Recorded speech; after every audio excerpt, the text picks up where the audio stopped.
Check one, two. Testing audio. Check one, two.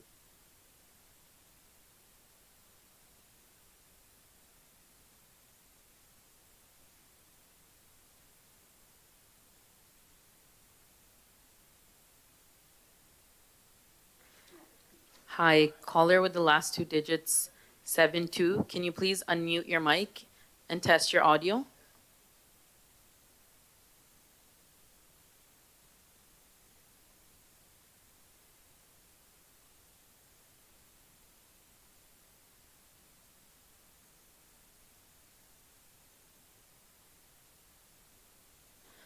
Hi, call-in user with the last two numbers 72. Can you please unmute your mic and identify yourself? Two. This is Ingo speaking.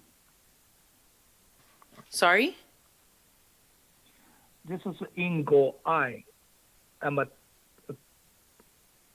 Okay, from thank the. you. Okay.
Hi, Nadeem. I've unmuted your mic. Can we test your audio, please?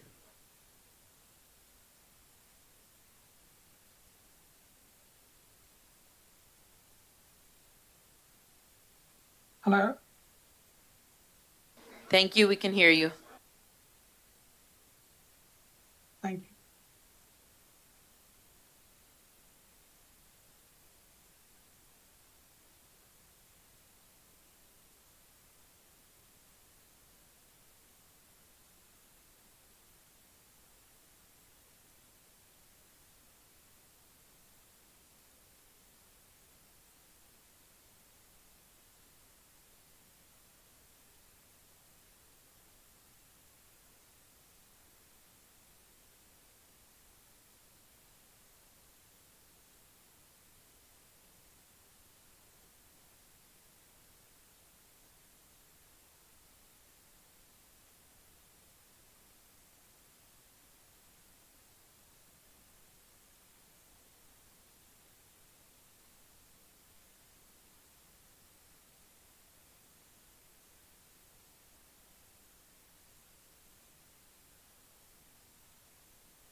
If I could get the attention of members of council and those in attendance today, as we begin today's meeting, we'd like to acknowledge that we are gathering here today on the traditional territories of the Mississaugas, the Credit, Haudenosaunee, and Wendat nations who have called this land home since a time immemorial.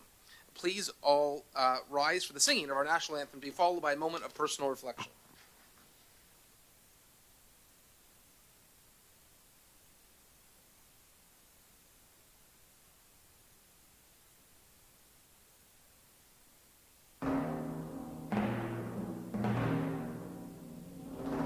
Oh, Canada, our home and native land, true patriot love in all of us command. With glowing hearts we see thee rise, the true North, strong and free. From far and wide, O Canada, we stand on guard for thee. God keep our land glorious and free. O Canada, we stand on guard for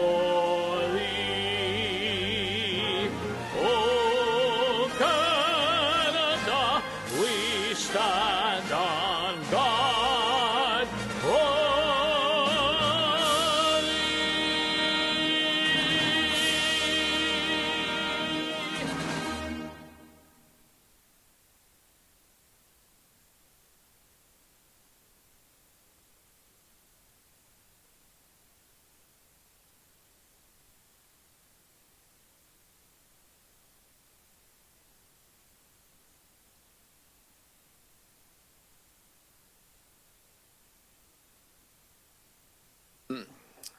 Our regular council meeting is September 10th, 2025.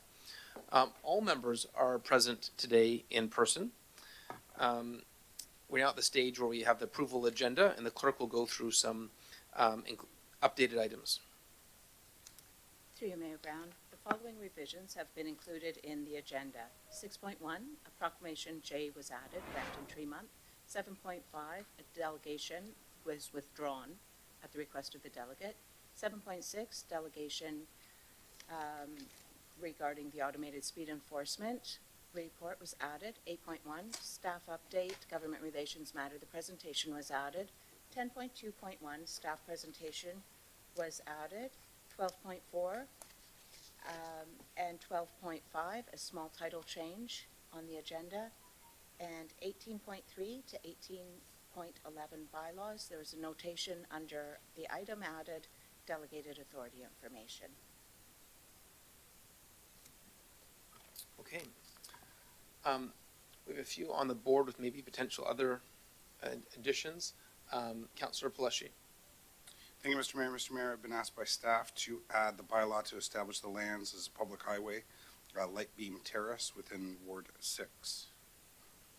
Correct? Legal? Yes, thank you.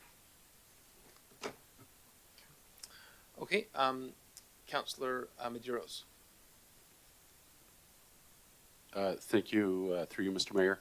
I'd like to add in my apologies to my colleague, Councillor Keenan and myself, have a group who's doing a GAR bus. So because of time constraints, I'd like to add it to the agenda to seek approval for a second date. I know this is not the normal process, but just because of time constraints. The second, I'm not sure, to the clerk, I'd like, or we're not the stage to pull the minutes from last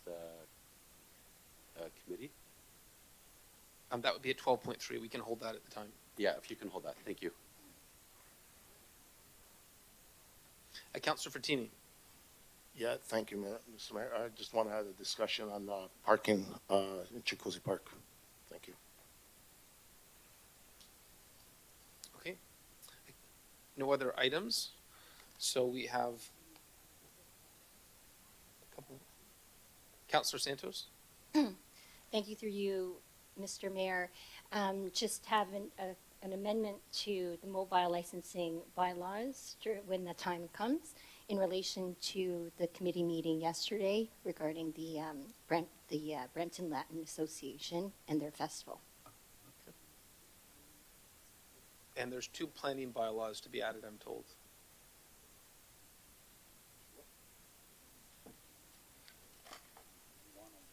Okay, so there's one more. Which one?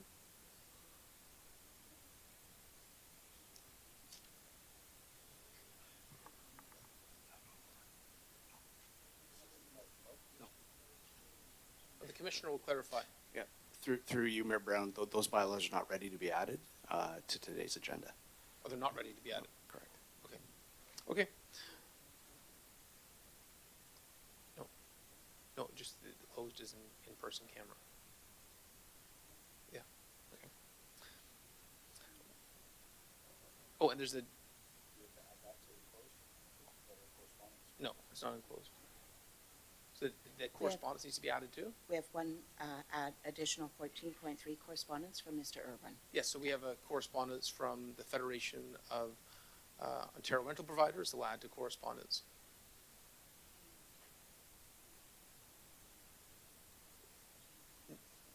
No. Okay. And item 19.11. Is it not on already? Oh, I'm sorry.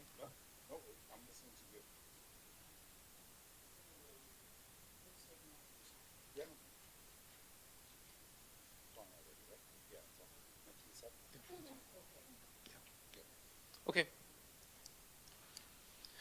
Okay, so we have a motion moved by Councillor Plushy, seconded by Councillor Santos to approve the amended agenda. All those in favor? Anyone opposed? Motion carries. This takes us to declarations of interest under the Municipal Conflict of Interest Act. Are there any conflicts? Councillor Keenan. Thank you, Mr. Mayor. Anything to do with the mobile licensing, I'm going to clear the conflict. I have in the past just due to owning a family restaurant in the city, so just keeping in line with that. I'm not sure what's on it today, though. Okay, the clerk will so note. Adoption of minutes. We have the following city council minutes before us today. Regular meeting June 25th, 2025. Special meeting July 17th, 2025. Special meeting August 11th, 2025. Are there any questions or comments regarding the minutes? Seeing none, I have a motion moved by Councillor Basante, seconded by Councillor Brar, to approve the minutes as published and circulated. All those in favor? Motion carries. This takes us to our consent motion. 8.1, Government Relations Matters. Staff presentation, automated speed enforcement traffic safety update. Hold. Staff report, automated speed enforcement traffic update. Hold. Minutes, Citizen Appointment Committee. 12.2, Minutes, Citizen Appointments Committee. We're holding 12.3 for the Planning and Development Committee. 12.2, Minutes Committee of Council. It's actually 12.4. 12.5 Minutes Planning and Development Committee, September 8th. 12.5? Yeah.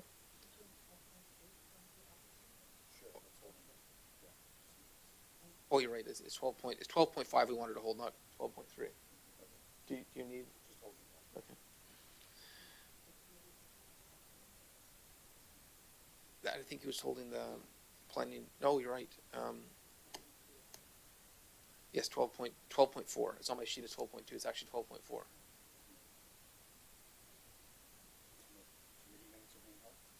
Yes. Yeah. 13.1 staff report.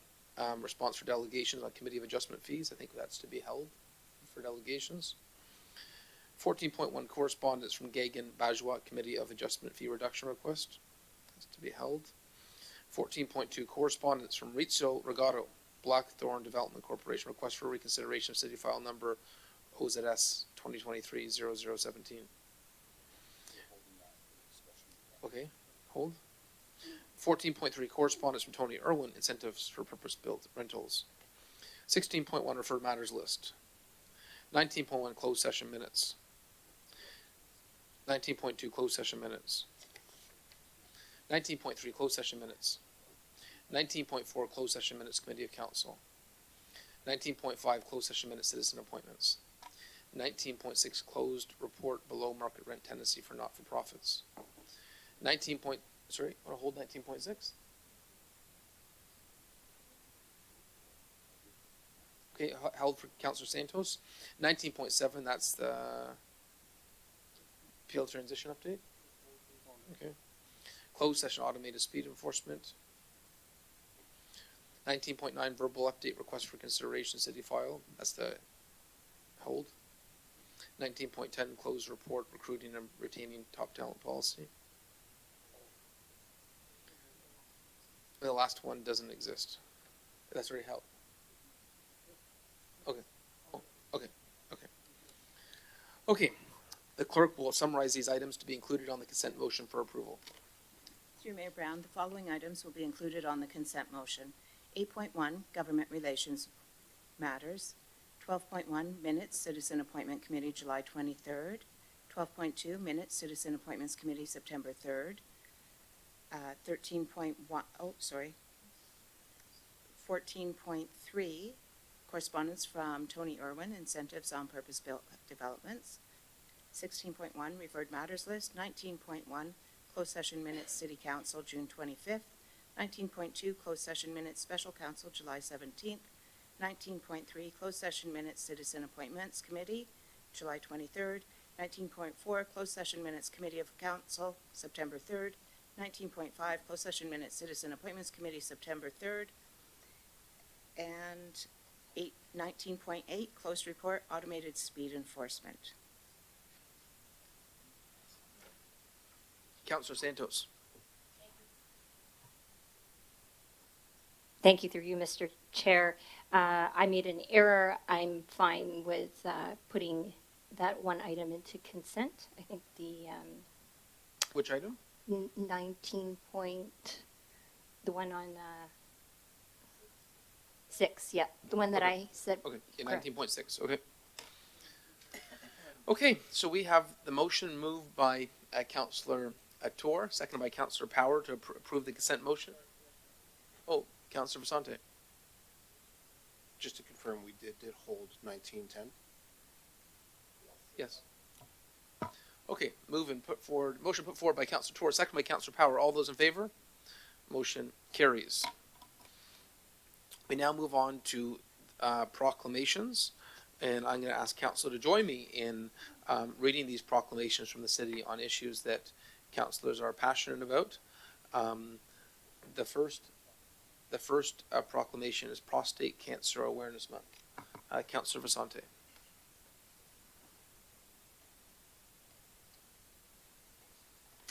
Thank you very much.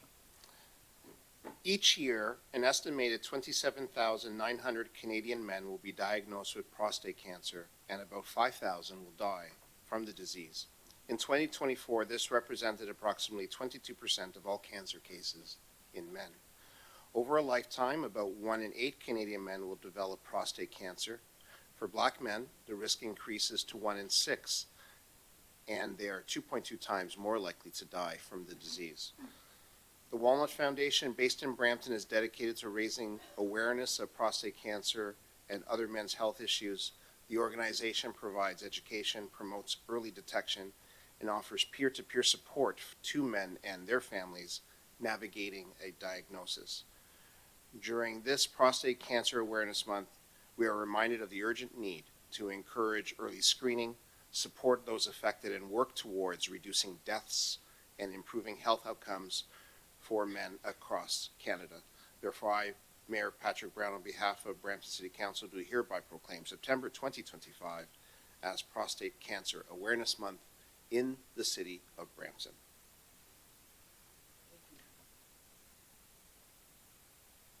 Thank you, Councillor Vasante. I noticed yesterday a colleague of ours, the Mayor of Windsor, Drew Dilkins, announced that he was diagnosed with prostate cancer and is sharing his personal journey.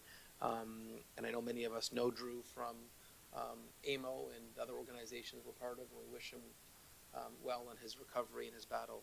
And I know there's too many men who have to deal with this insidious disease. our next proclamation is Paint Brampton Pink Week. And, oh, okay. From the Walnut Foundation. Wonderful. They do incredible work. Yeah. You did a great walk this year, too. Thank you. So my name is Anthony Henry, and I'm president of the Walnut Foundation. Today I'm here with Paul Henschel. He's with Prostate Cancer Support Brampton. Lyndon King, he's supporter of all Walnut activities. And of course, my friend Garnet Manning, former counselor. We are a men's health interest and prostate cancer support group based here in Brampton. We focus on black men's health, and in particular, prostate cancer. Why? Because we are 76% more likely to be diagnosed and over twice as likely to die from this disease. That said, I want everyone in this room, this city, this province, this country, to know that prostate cancer is no respecter of persons, race, religion, or creed. 1 in 8 Canadian men will be diagnosed in their lifetime. According to the Canadian Cancer Society, there will be 27,900 new cases and approximately 5,000 deaths. I would like to thank the City of Brampton, led by Mayor Patrick Brown, and councillors, of course. I know a number of you come up each year to do the walk with us. We appreciate that. Thank Mayor Brown for being here every year to share our message about early screening, prevention, and to amplify the work we do supporting men who have been diagnosed, sharing health education, advocacy, and research, and investing in scholarships and endowments for medical students. We are proud to have recently made a down payment on a $5,000 annual scholarship for black medical students at the new TMU Medical School right here in Brampton. And we have committed to 4 years of funding despite our limited resources, because we know having doctors from our community matters. Today, I implore the men who haven't to pay the $40, get the PSA test, and get your baseline number. Or take advantage of the free clinics offered by the Walnut Foundation and our community partners. For a list of clinics this month, you can go to our website, thewalnutfoundation.com. There will be one in particular, one screening this weekend at the CA Center in Brampton, and that's being sponsored by Prostate Cancer Support Brampton. Followed by another one on the 20th at Sheridan College in Mississauga, hosted by the Peel Public Health and the Peel Health Collective. That one is geared to African and Caribbean communities. We will host another one at Ayupat Union Hall in North York on October 14th for the trade union community. Let's stop blaming the PSA test for overtreatment and understand that a test is one of the best ways we have to detect prostate cancer. What we hate to see is one of our supporters with advanced cancer, only to find out he didn't get screened. It takes a village to change health outcomes. So please continue to work with us this September and all year long, and share this message far and wide. Finally, to those who support and donate to our work, thank you. We're deeply grateful for your support, and for those who haven't, perhaps consider checking us out. There's no amount too small, $20, $50, it doesn't matter. It is donations from folks like you in the room, with brothers, uncles, dads, and husbands that allow us to continue doing this work. Let's make prostate cancer a thing of the past. Thank you. Thank you, Tony. Mayor Brown, these gentlemen have to go out on a tight schedule, so they was asking if you just could take the picture with them now, because I know normally you do it after all the proclamation. Thanks. Okay. So we'll take the photo for Prostate Cancer Awareness Day.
Our next proclamation is for Paint Brampton Pink Week, which is September 13th to 19th, and Councillor Keenan's a big champion of Paint Brampton Pink Week. Over to Councillor Keenan. Thank you, Mayor Brown. Paint Brampton Pink Week, whereas breast cancer is the most commonly diagnosed cancer amongst Canadian women, and it affects the lives of thousands of individuals and families across the country each year. The Canadian Cancer Society is a national community-based organization committed to funding game-changing cancer research, advocating for healthy public policy, and providing compassionate support programs so that no one faces cancer alone. The Canadian Cancer Society's CIBC Run for the Cure is the largest single-day volunteer-led breast cancer event in Canada, raising funds to support life-saving breast cancer research and support services. Prior to the Canadian Cancer Society's CIBC Run for the Cure, the City of Brampton and local businesses will decorate the city pink.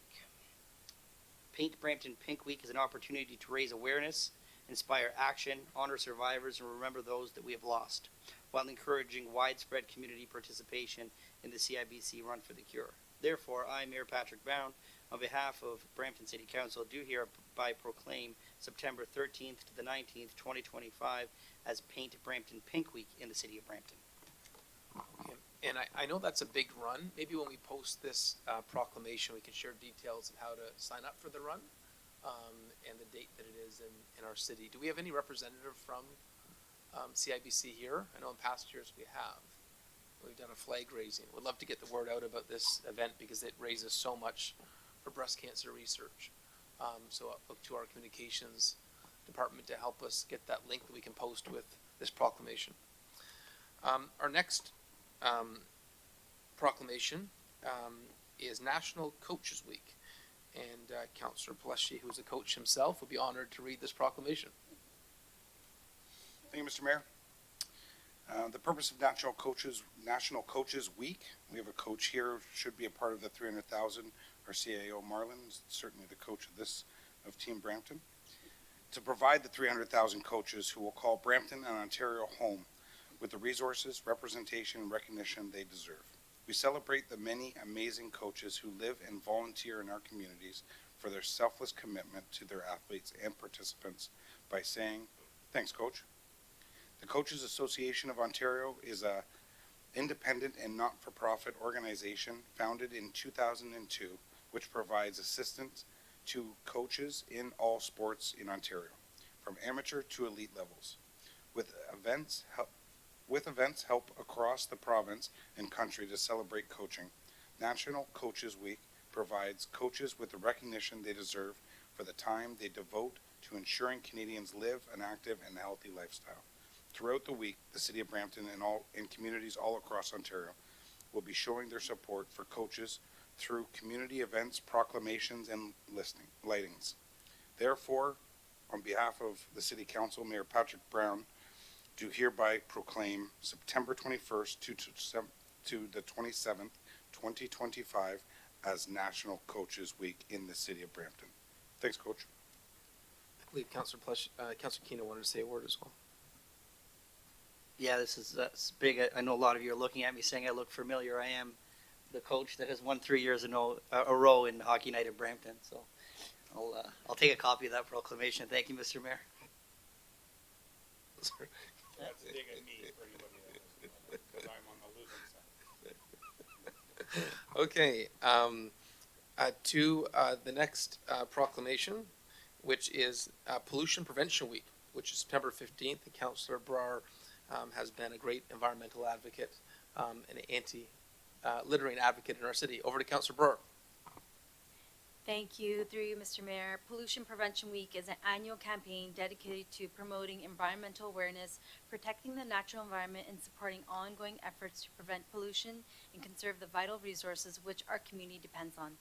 The City of Brampton is a community that strives to conserve, enhance, and balance our natural and built environments to create a healthy, resilient, and sustainable city. Pollution Prevention Week serves as an opportunity to unite the community to encourage a collective responsibility in environmental protection. The City of Brampton will collaborate Pollution Prevention Week during the third week of September, which a collaborative campaign by city means city teams to share key messages and highlight ongoing initiatives that promote environmental stewardship. Throughout the week, the campaign will showcase actions that communities can take to reduce pollution and protect our natural environment. Pollution Prevention Week raises awareness of sources of pollution and highlights the actions of Brampton communities can take, which both through daily actions, city-led initiatives to protect our environment and prevent pollution for a healthier and sustainable future. Therefore, I, Mayor Patrick Brown, on behalf of Brampton City Council, do hereby proclaim September 15th to 21st, 2025 as Pollution Prevention Week in the city of Brampton. Thank you. Thank you, Councillor Brar. Our next proclamation is something Councillor Medeiros wanted to raise awareness for that doesn't get a lot of attention, and that's World Mitochondrial Disease Week, which is September 15th to 21st. Over to Councillor Medeiros. Thank you, Mayor Brown. Whereas mitochondrial disease are chronic genetic disorders that occur when the mitochondria of the cell fail to produce enough energy for cell or organ function, leading to a range of serious and often debilitating symptoms. World Mitochondrial Disease Week, observed globally from September 15th to 21st, is dedicated to raising awareness of mitochondrial health and disease, promoting greater understanding of its impact, and advocating for improved research, diagnosis, and care. This week provides an important opportunity to support those affected by mitochondrial disease and to recognize the strength and resilience of individuals, families, and caregivers who face the daily challenges of living with this condition. This international initiative is crucial in advancing scientific research, developing innovative treatments, and encouraging public and private investment in medical progress that can change lives around the world. Mito Canada, Canada's only registered health foundation solely focused on mitochondrial disease, plays a pivotal role in transforming lives through education, awareness, support, and research, working to energize and empower patients, families, and healthcare providers nationwide. The continued efforts of organizations like Mito Canada and global awareness campaigns help shine a light on the importance of mitochondrial health and foster more compassionate, informed, and research-driven community. Therefore, Mayor Patrick Brown, on behalf of Brampton City Council, hereby proclaims September 15th to the 21st as World Mitochondrial Disease Week in the city of Brampton. Thank you, Councillor Medeiros, for raising awareness for a disease that doesn't get talked about much. Our next proclamation is for Culture Days, and I know we've got a big turnout here. We'll have to do a group photo after, but we've got some really exciting days coming up in Brampton, and that's Culture Days, and one of our great promoters of arts and culture in the city of Brampton is Councillor Santos. Thank you so much. Through you, Mr. Mayor. Whereas Culture Days is a national initiative that celebrates arts, culture, and heritage across Canada, taking place annually over a period of 3 weeks in late September to early October. Brampton has been a long-standing participant in this initiative, actively engaging its community in the celebration. Brampton is committed to enhancing connections between residents and diverse interests, abilities, and cultures through community-based arts and culture celebrations, with a focus on nurturing local cultural development. During Culture Days, Brampton will actively engage residents and creators through various events and activities that promote the exploration and appreciation of arts, culture, and heritage. These activities will foster a deep understanding, instill civic pride, and strengthen the bonds between individuals and their communities, contributing to the national celebration of Canada's cultural richness. Therefore, I, Mayor Patrick Brown, on behalf of Brampton City Council, do hereby proclaim September 19th till October 12th, 2025 as Culture Days in the city of Brampton. And just want to add that I'm excited about the ongoing activation of the Bovaird House property site, and to see that participate in Culture Days, as well as a film screening around the Heritage Theatre and the history of the Heritage Theatre as well. Thank you, Mr. Mayor. And I believe we may have a response.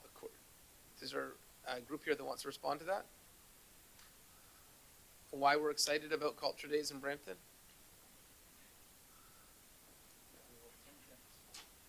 I'm just going to wait for all my friends to join me.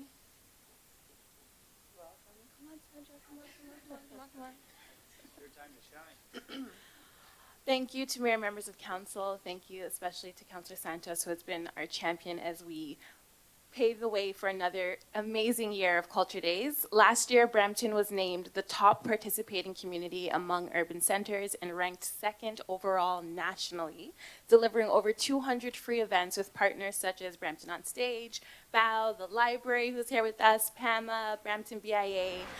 We're doing it again, and we're doing it just as big. This year, we put out a call for curators to spotlight local talent as part of the Culture Days lineup. Brampton-based artists, collectives, and cultural organizations were invited to submit proposals for interactive, community-focused events. Some of those curators include Megan Lim, Happy Hands Pottery and Art Studio, the Brampton Latinos Association, who are all delivering a numerous amount of really exciting interactive events all over the city.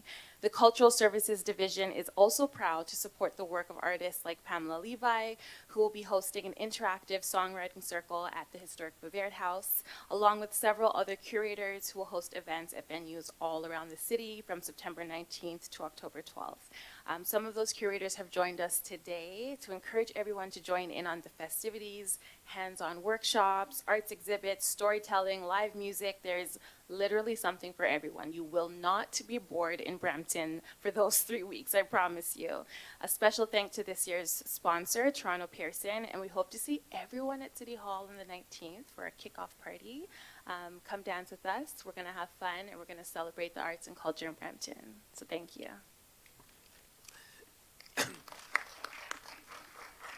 Well, when we finish the proclamations, we'll ask you to come up again and we'll do a photo. But talk about it. We got a big team for culture. I love it. City that leans into culture.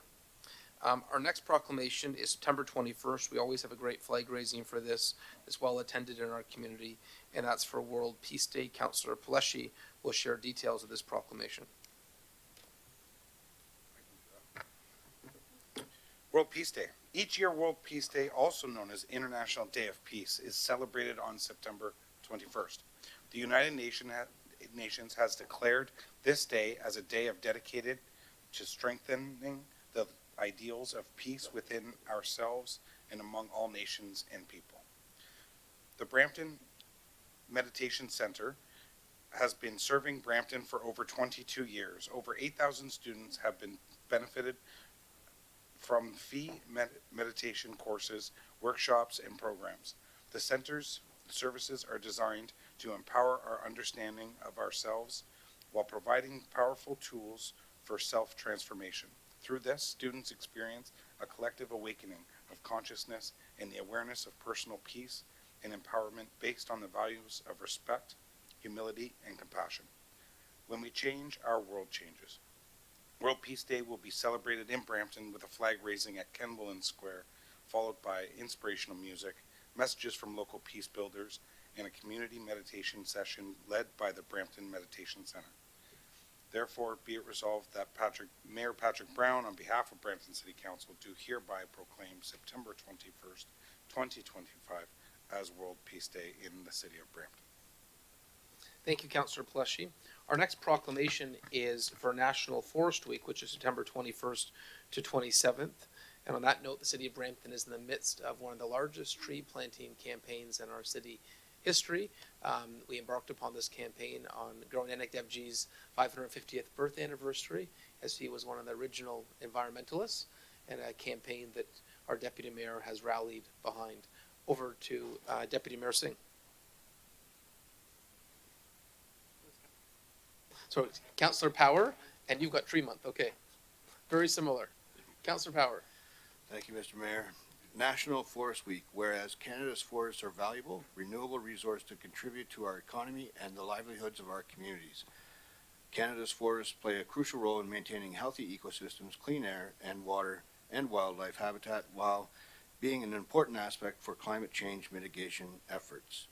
The city of Brampton and its citizens rely on the surrounding forests for livelihood, health, and recreation. The annual one-week campaign with the theme of Roots of Resilience from the Seed to Canopy will be celebrated across Canada by individuals and organizations. Therefore, I, Mayor Patrick Brown, on behalf of Brampton City Council, do hereby proclaim September 21st to 27th, 2025 as National Forest Week in the city of Brampton.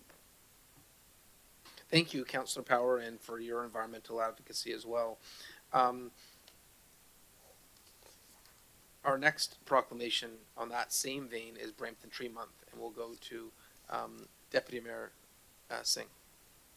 Thank you. And Brampton Tree Month. Whereas trees are a vital green infrastructure asset that provides valuable environmental, economical, societal, and health services to the entire community and helps protect against and prepare for climate change.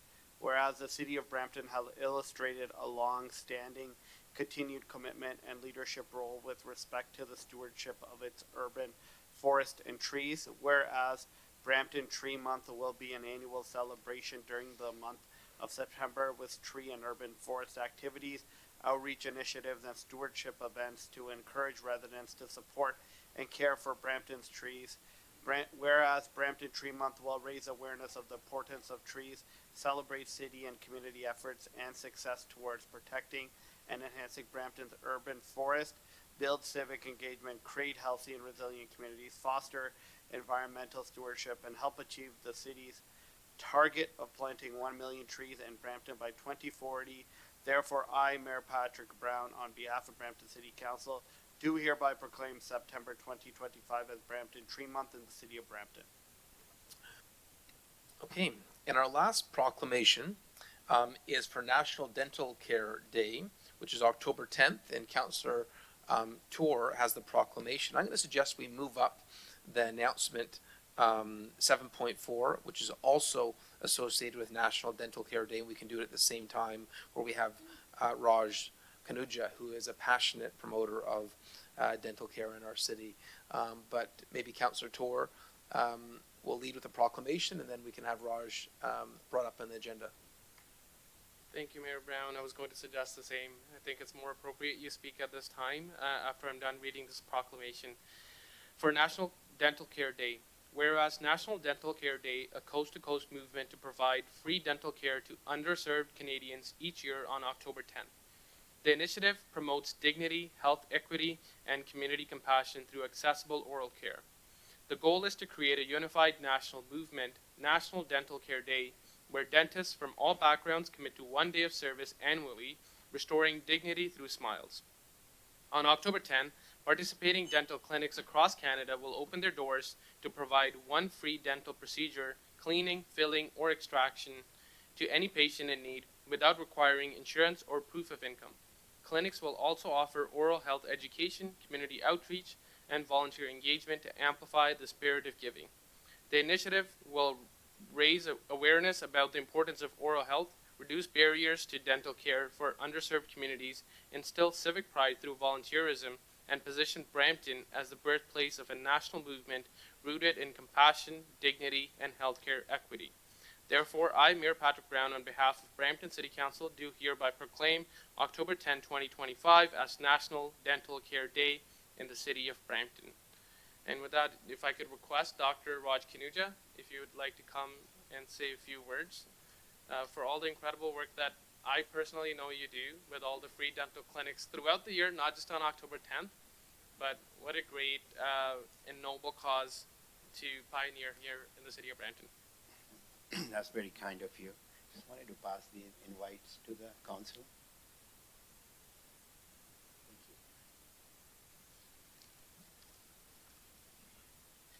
So, thank you. Good morning, Council. Thank you for allowing me to return today to share an update on National Dental Care Day. This initiative began here in Brampton and is now spreading across Canada. Next slide, please. My goal today is threefold. First, to celebrate Brampton's leadership as the local spark that lit this movement. Second, to highlight new provincial and national endorsements since my last visit on June 18th here at the Chambers. And third, to extend a personal invitation to Council for the official launch on October 10th. Next slide, please. Brampton was the first city in Canada to proclaim National Dental Care Day. That act of leadership transformed a local initiative into a national conversation on dignity, compassion, and access to care. Next slide, please. Since then, the province of Ontario, through Premier Doug Ford, has proclaimed National Dental Care Day. This is not just a Brampton story anymore. Ontario is standing with us. Next slide, please. And at the national level, Her Honor Edith Dumont, the Lieutenant Governor of Ontario, has joined Prince Edward Island in lending their voices of compassion. This shows how civic leadership here in Brampton is inspiring recognition from coast to coast. Next slide, please. Today, the movement has grown 20 municipalities across 9 provinces, 3 provincial governments, and 2 lieutenant governors have endorsed National Dental Care Day. What started in one city is now a ripple effect uniting Canadians. Next slide, please. The profession itself is also embracing this movement. Dean Kishan of the University of Toronto Faculty of Dentistry called this initiative timely and deeply impactful. Next slide, please. And the Royal College of Dental Surgeons of Ontario noted that this work resonates deeply with the values of compassion, accessibility, and service. Next slide, please. The beauty of this initiative is its simplicity. One day, one chair, one act of compassion. That's all it takes to create dignity and trust in our communities. Next slide, please. On October 10th, the official launch will take place right here in Brampton. I warmly invite Council to attend and any city staff to join the proclamation reading again at the launch, meet national representatives, and celebrate this milestone with us. Next slide, please. It began with a smile in Brampton, and today that spark has become a national flame of dignity and compassion. Brampton will always be remembered as the city that lit this flame. Thank you, Council. Thank you, Raj. What I suggest is we do the photo with Dr. Raj, we do the photo for Culture Days, and then we'll move on to announcements. And any other groups that might have been here for their proclamation. Okay, thank you.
Okay, thank you, council, for your indulgence. We've had a lot of proclamations today, but we do have some important announcements ahead.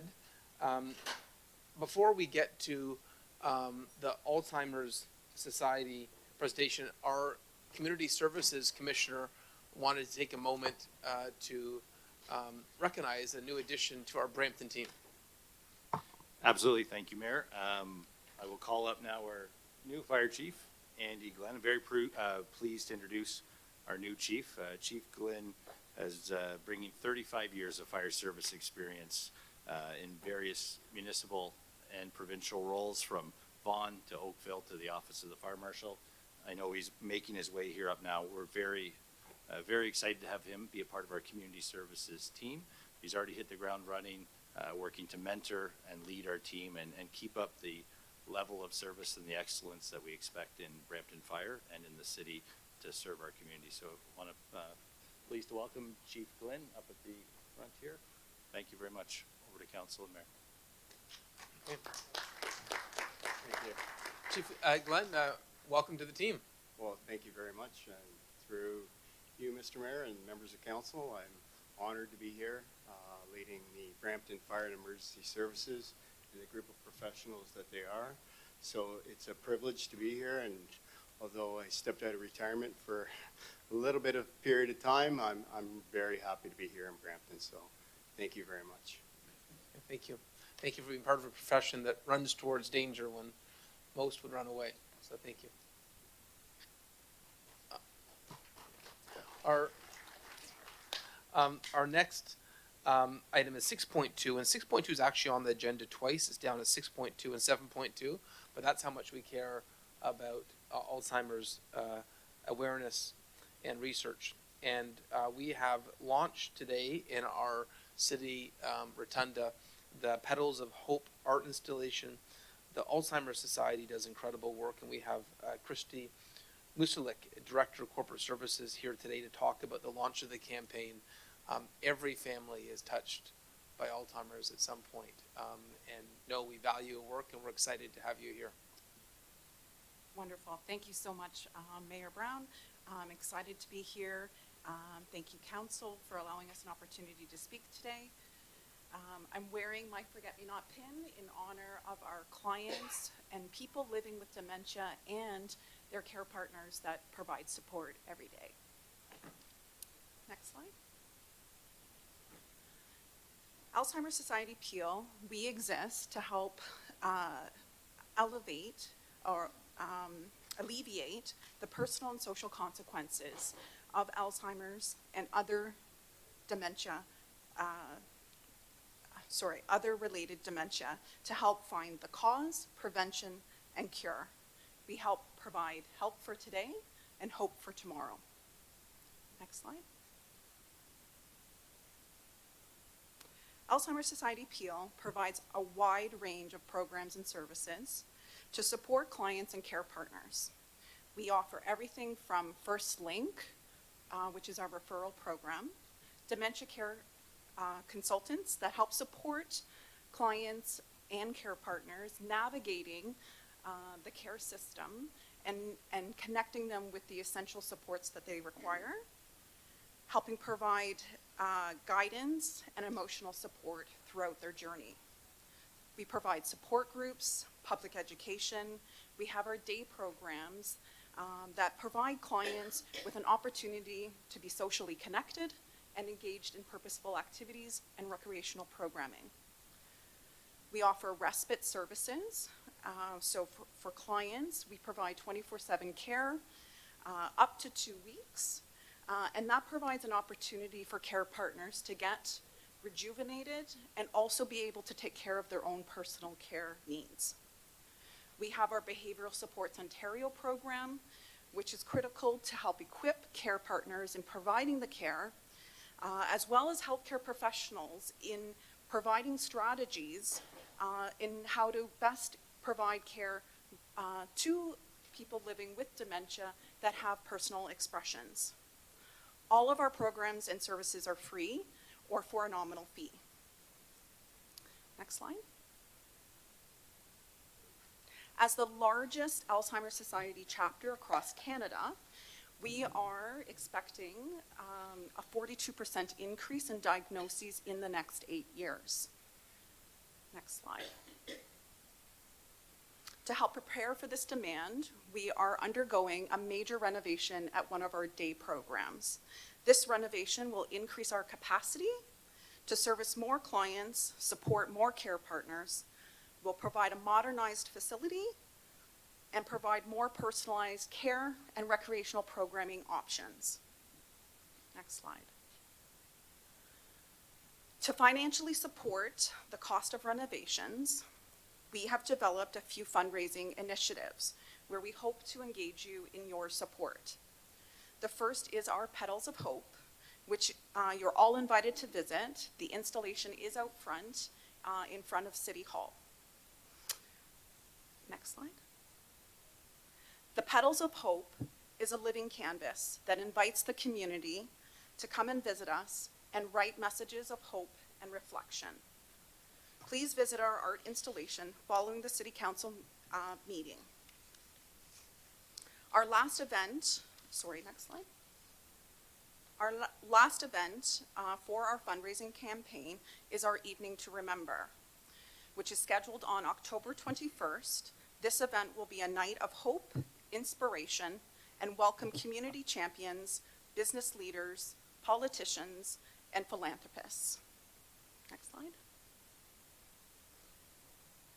This is an intimate dining experience hosted by celebrity chef Massimo Capra at his Capra's Kitchen restaurant in Mississauga. Massimo himself will curate a 4-course tasting menu paired with wine and will present each course to the attendees. We are also having a live auction and a fund in need. This is a ticketed event, and tickets can be purchased on our website at elspeel.com. Last slide. So how can you help?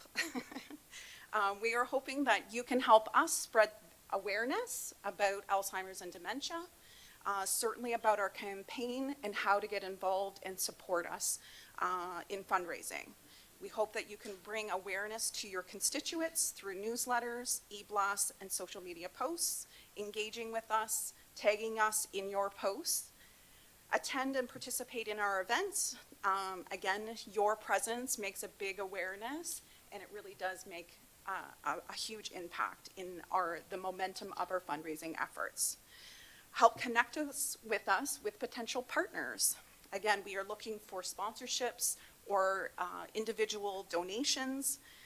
So if you have any connections with local businesses, corporations, foundations, or even philanthropists, we would be greatly appreciated. And certainly feel free to donate. Every dollar matters. Thank you so much. So I've got a question, actually. Would love to know how the city of Brampton can be an ally in helping raise awareness and support your efforts. I feel this doesn't get talked about enough. When I was an MP, I sat on the neurological disorder subcommittee, where we spent years studying neurological disorders and talking about how we weren't prepared as a country. And I remember reading the Rising Tide report, which was probably 15 years ago, and we're getting ready for that great tsunami. Well, we're here. The baby boomers are seniors today, and I don't think any city in the country is ready. And it's tragic, because it's not the way someone should be cared for during this difficult journey. So how can we help? And we've got a voice. We're a city here. We got Councillor Basante on AMO, Councillor Santos on FCM. I'm part of the Big City Mayors. How can we make your campaign more robust? Your voice, getting the message out there, getting awareness out there in terms of our campaign and our fundraising efforts. So if you've got connections in terms of people that are in a position to support us from a financial standpoint, making those introductions would be greatly appreciated. Okay. And maybe we can look at our own advocacy. For a starting point, we can refer this Petals campaign to our fellow AMO members and FCM members as we can refer an announcement. So look at the clerk for some wording. And then I see you've got an event on the 21st, and hopefully we can spread some awareness about that as well. Wonderful. Thank you so I would note that just last week I was with members of council at the opening of the new Pill Manor and was pleased to see that they've expanded their day programming from 20 spots to 90. Still insignificant based on the need, but it's a step in the right direction and we need more of that. This is something that's funded, research is funded nationally, Yes. the day programming is funded provincially, and I think both our provincial and federal counterparts are nowhere near where we need to be, and I think it's our job to prod them in the right direction. Yeah. Thank you. Thank And you, Mayor. just a motion to refer to all AMO and FCM members and encourage them to support this Petals of Hope campaign. Wonderful. Thank you again. Moved by Councillor Vasante and Santos. All those in favor? A motion approved, and that's to receive the delegation and refer it to AMO and FCM. Okay, this takes us to our next item, which is that 7.6 to the clerk? I don't have a 7.3 on my agenda. Oh, here it is, okay. Yes, we have 7.3, delegations regarding Committee of Adjustment Rates. And we have delegations from Nasir Bashir, Gagan Bajwa, Nadim Islami, Gotnam Khosla, and Gagandeep Chatwal. Are any of those individuals here? Okay, Nasir Bashir? No, okay. Gagan Bajwa? No. Nadim Ismaili? Nadim? No. Gotnam Khosla? Okay, please come to the podium.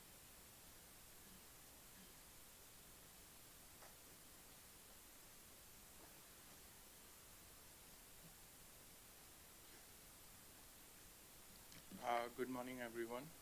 Thank you so much for giving me the opportunity to speak today.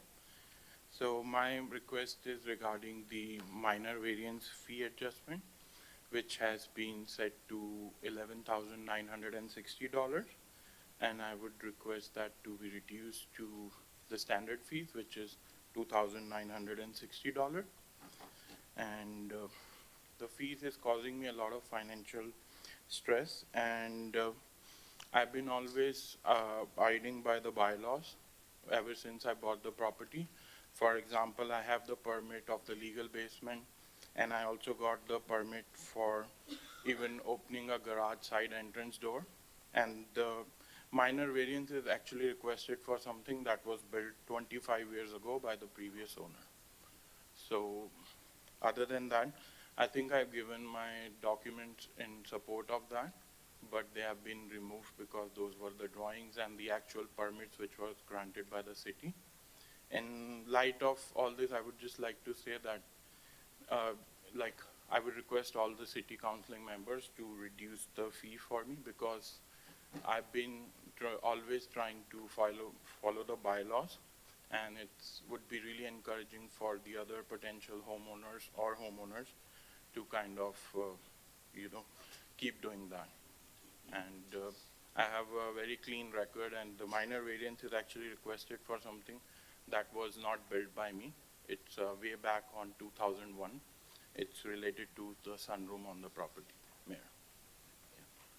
Okay, and just out of curiosity, do you have a secondary unit at your place, like a basement? I do, yes. I got the permit in March 2024. Okay. And I've been getting permit for everything that I do.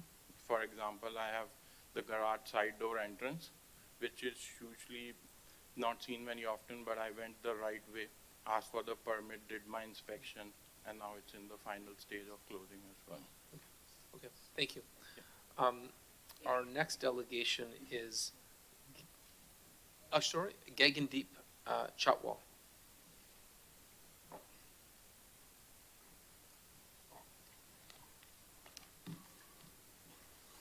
Good morning, Mayor and the City Council staff and the regional councillors.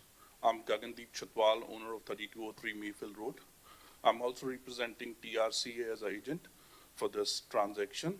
So I'm seeking formally to address a delegation for the waiver of the consent and the minor variance application fee in order to correct a historical error related to my property.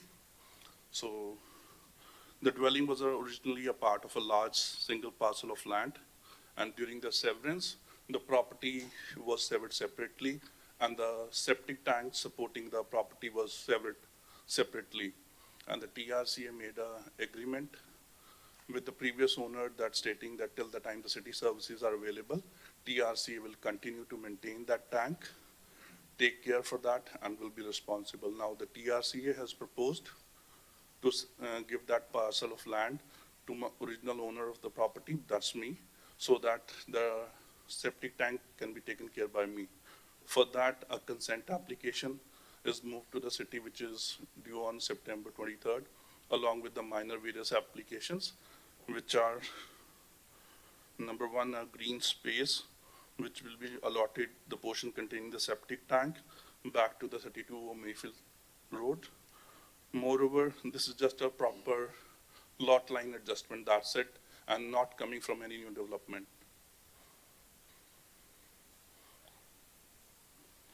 Yeah.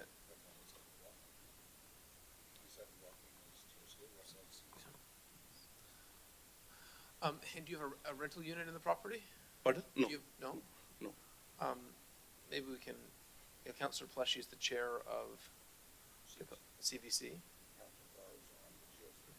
Okay, we can look into that. Thank you for your delegation. Thank you so much, Mayor. Just That hold sounds on, like it's just coming out of the historical error which TRCA and I, being the property owner, are trying to correct it. It's the first time we're hearing about Yeah, this. it's a but- very unique case. So it's been more than 2 decades, since 2003, I believe, if I'm not wrong. The TRC had been taking care for that septic, and now they're trying to correct it.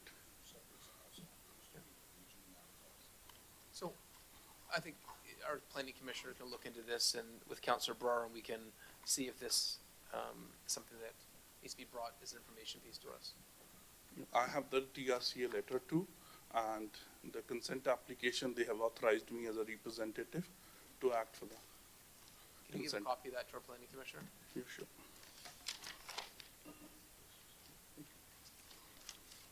Yeah, I think the intention of this fees is that the city was not going to subsidize basement apartments, and that's why they stopped the subsidy program, but you're not a basement apartment. It sounds like this is an issue with TRCA, and we can certainly look into that. Yeah, it's a historical issue, error which was created more than 2 decades, and they are trying to rectify. I'm supporting TRC and the city both in order to correct that. Councillor Brar? Thank you, through you, Mr. Mayor. Thank you so much for your delegation. I think we'll work with staff, Steve and Councillor Plush, and I am board of, along with Councillor Santos for TRCA. We'll work with you to get that done. Thank you. Thank you so much. We have 2 online now that have missed their time before. Who's the, Through you, Chair. The second delegation, Gagan Bajwa. Gagan Bajwa, do we have you online now? Can you unmute Good morning. yourself? Yeah. Good morning, Mayor Brown. Yes. Good morning, council members. Thank you for the opportunity. I just wanted to, I provided a delegation's letter as well. My case is a unique case that was basically during the transitionary phase. I had applied for the legalization process back in October. The city came back with their reviews in January, which is where the new variance fee came into effect. My request is just to treat the application as a transitory application, and if I could get some relief on the fees. I had presented my case back in July, on July 29th, to be specific, to the Committee of Adjustment, and they had indicated that there was a standardization process that was going into the council meeting today, and that would ensure compliance, fairness, and consistency. I present my case in support of that, to see if the council can help me. The delegation letter is very detailed, that provides some summary around that as well.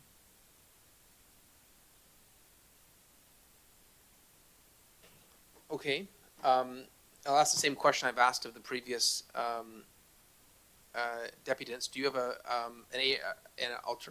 ARU? Do you have a basement apartment or a secondary unit in your property? The request is to go through the process of legalization, and we're making sure that the effort is to make sure that we can do a legal 2-unit basement in the subject property. So you wish to do a legal basement? Yes, Mayor Brown. And this property is located north of Bovaird, which is not part of the rental pilot program. So this is my proactive effort to make sure that there's compliance in that space. Okay, thank you. Our next deputant is Nadeem Ismaili.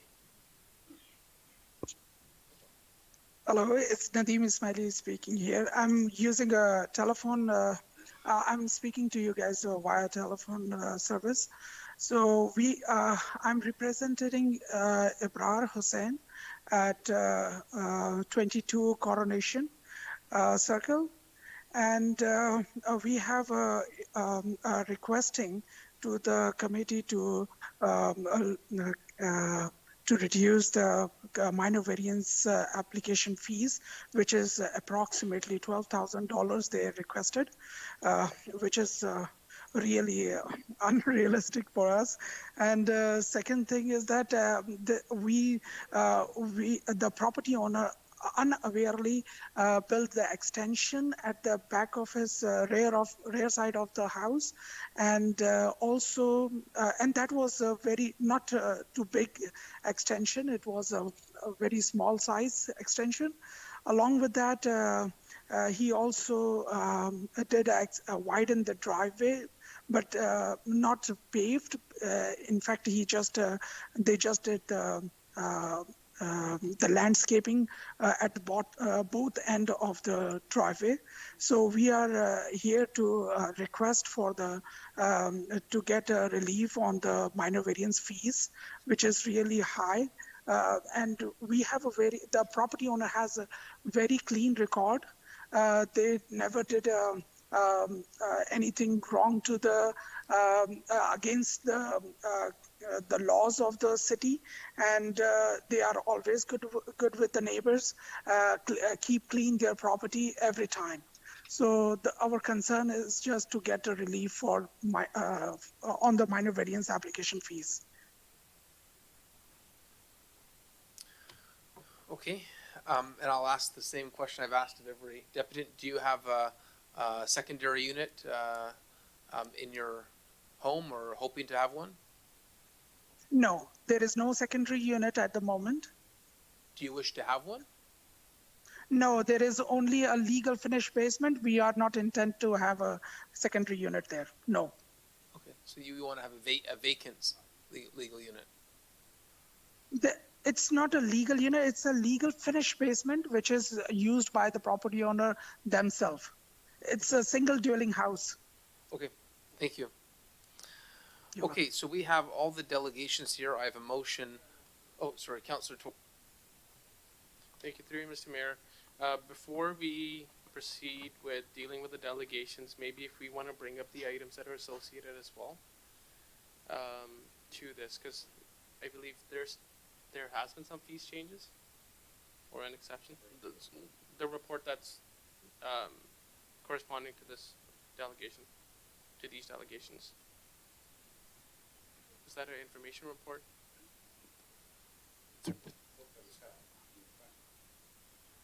That's right. So there's a number of issues in planning we have to deal with. Do you want to? Could we deal with this now, or? I look to council. Do you want to deal all the planning items now? Or just this item? Delegations? Yeah. I think finish the delegations might be easier. Okay. And because I want to see if we can refer, I would say, all of these back to staff. But I have more comments regarding that report that's in planning. Yeah. Yeah, I think there'll be time for we could. So could we stand down these delegations, not receive them yet, till we deal with that? Sure. That's the wish, to stand down the receiving the delegation. No. That's fine. Thank you. Okay. This takes us to our next item, which is 7.6, is it? We've got Yingu Ali, who would like to speak about the automated speed enforcement.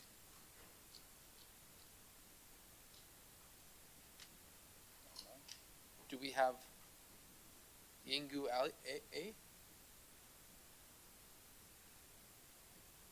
To the clerk?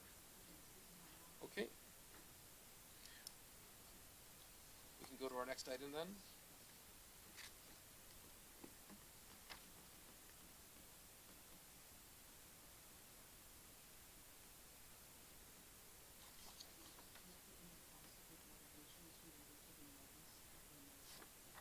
Are there any delegations regarding to the notice on the mobile licensing bylaw? There are none, okay.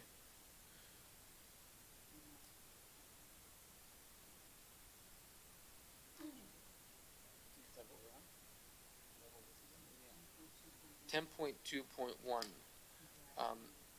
automated speed enforcement, traffic update from Michael Kralt.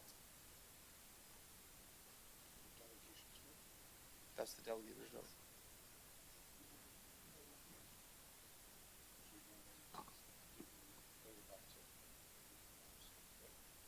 Well, his item will be 12.6. 12.6, right? 13.1.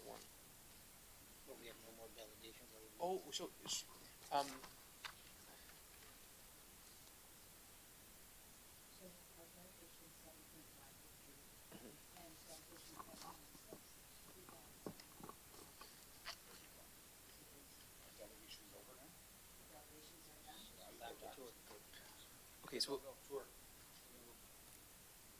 okay, so we'll move up 13.1.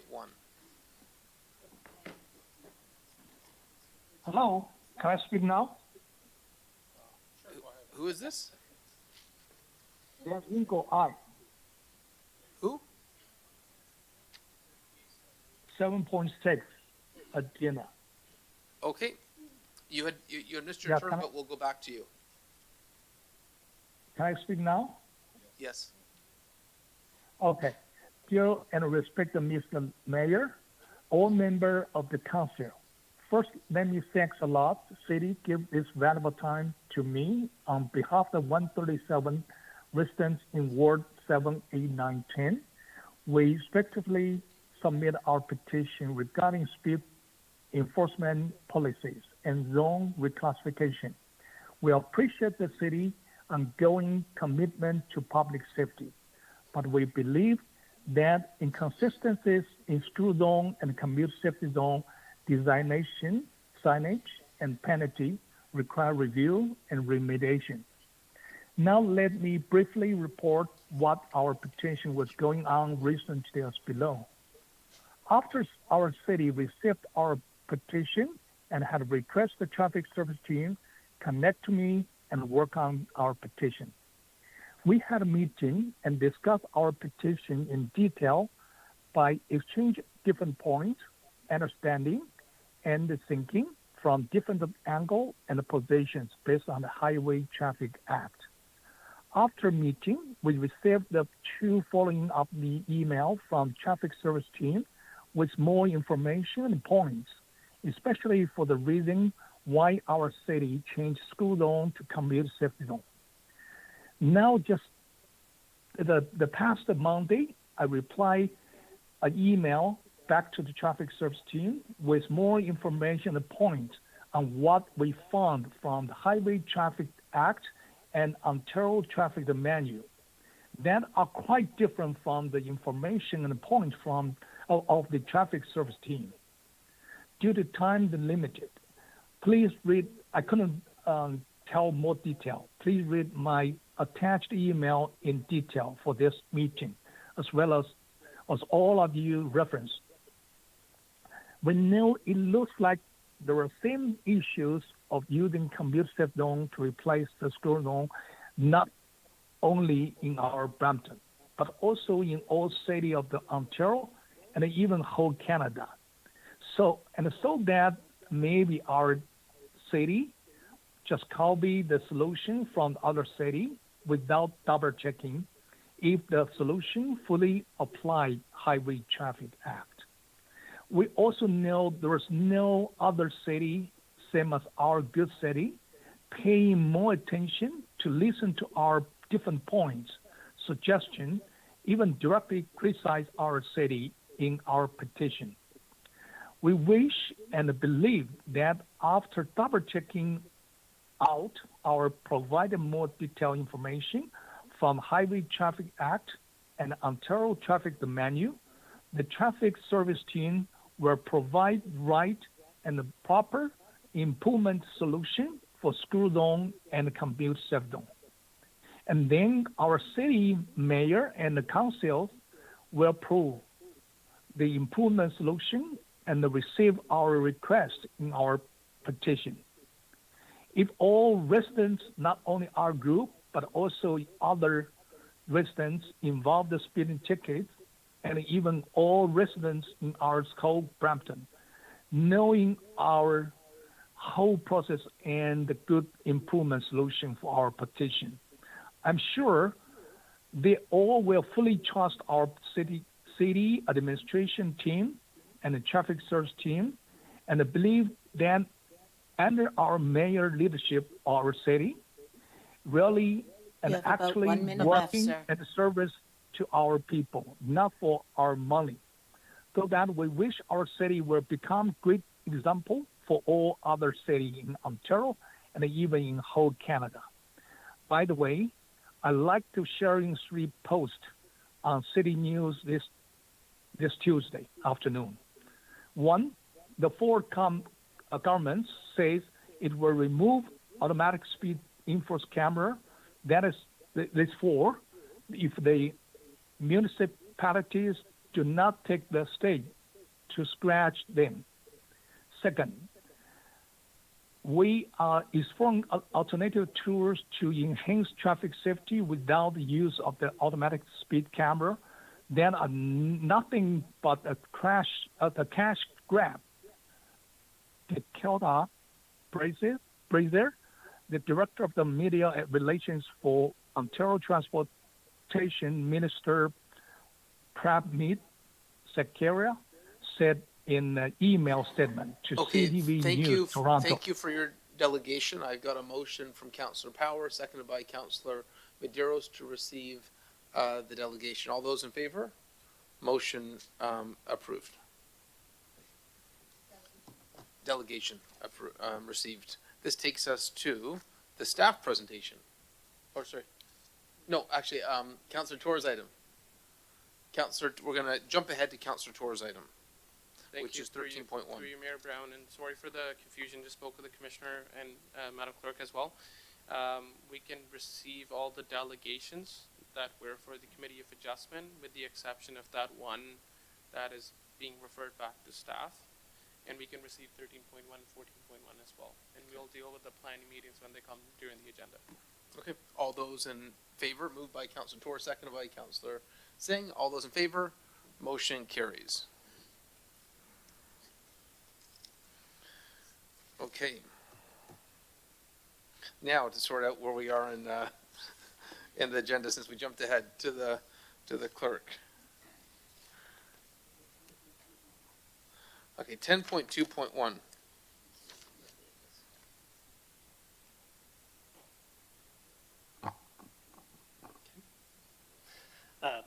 Thank you, Mayor Brown and members of council. I'm pleased to have the opportunity to provide an update, a very positive update on the road safety outcomes that have been achieved to date through the city's automated speed enforcement program.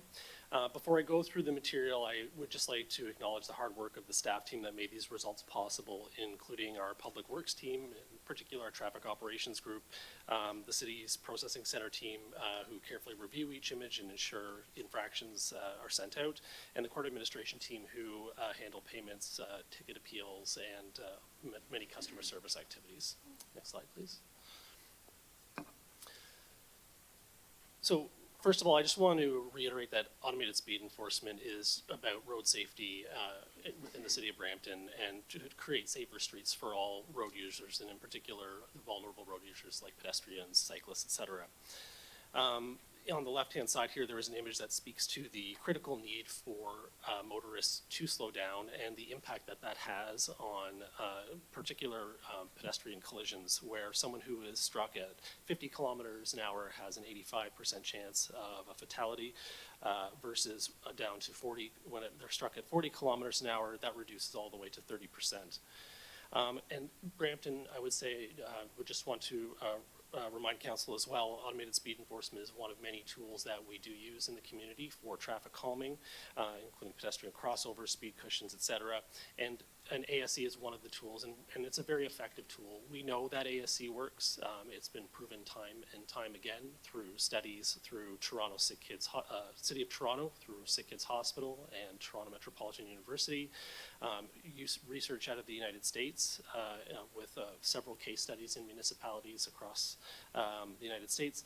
The most recent CAA data that's come out that talks about how 73% of drivers slow down near ASE cameras, and more recently within the city of Brampton here through the Teletown Hall results, where 86% of residents support ASE as well. Next slide, please. This is just a brief chronology of our program and how it's evolved to date from somewhat humble beginnings in September 2020, where we had 5 cameras, and that grew in 2021 to 50 cameras. And through the course of the last several years, obviously there has been a tremendous growth in our program as we've understood the impacts of ASE and its contributions to road safety. In September 2024, we launched our own processing center and launched 20 cameras. And over the course of the last year, we have rolled that out to council's directed number of 185 cameras across the city. I'd like to also highlight that in August, we signed an agreement with our first client municipality, with the city of Brantford, who we're in the process of onboarding at the moment, and we hope to be issuing tickets on their behalf before the end of the year. Next slide, please.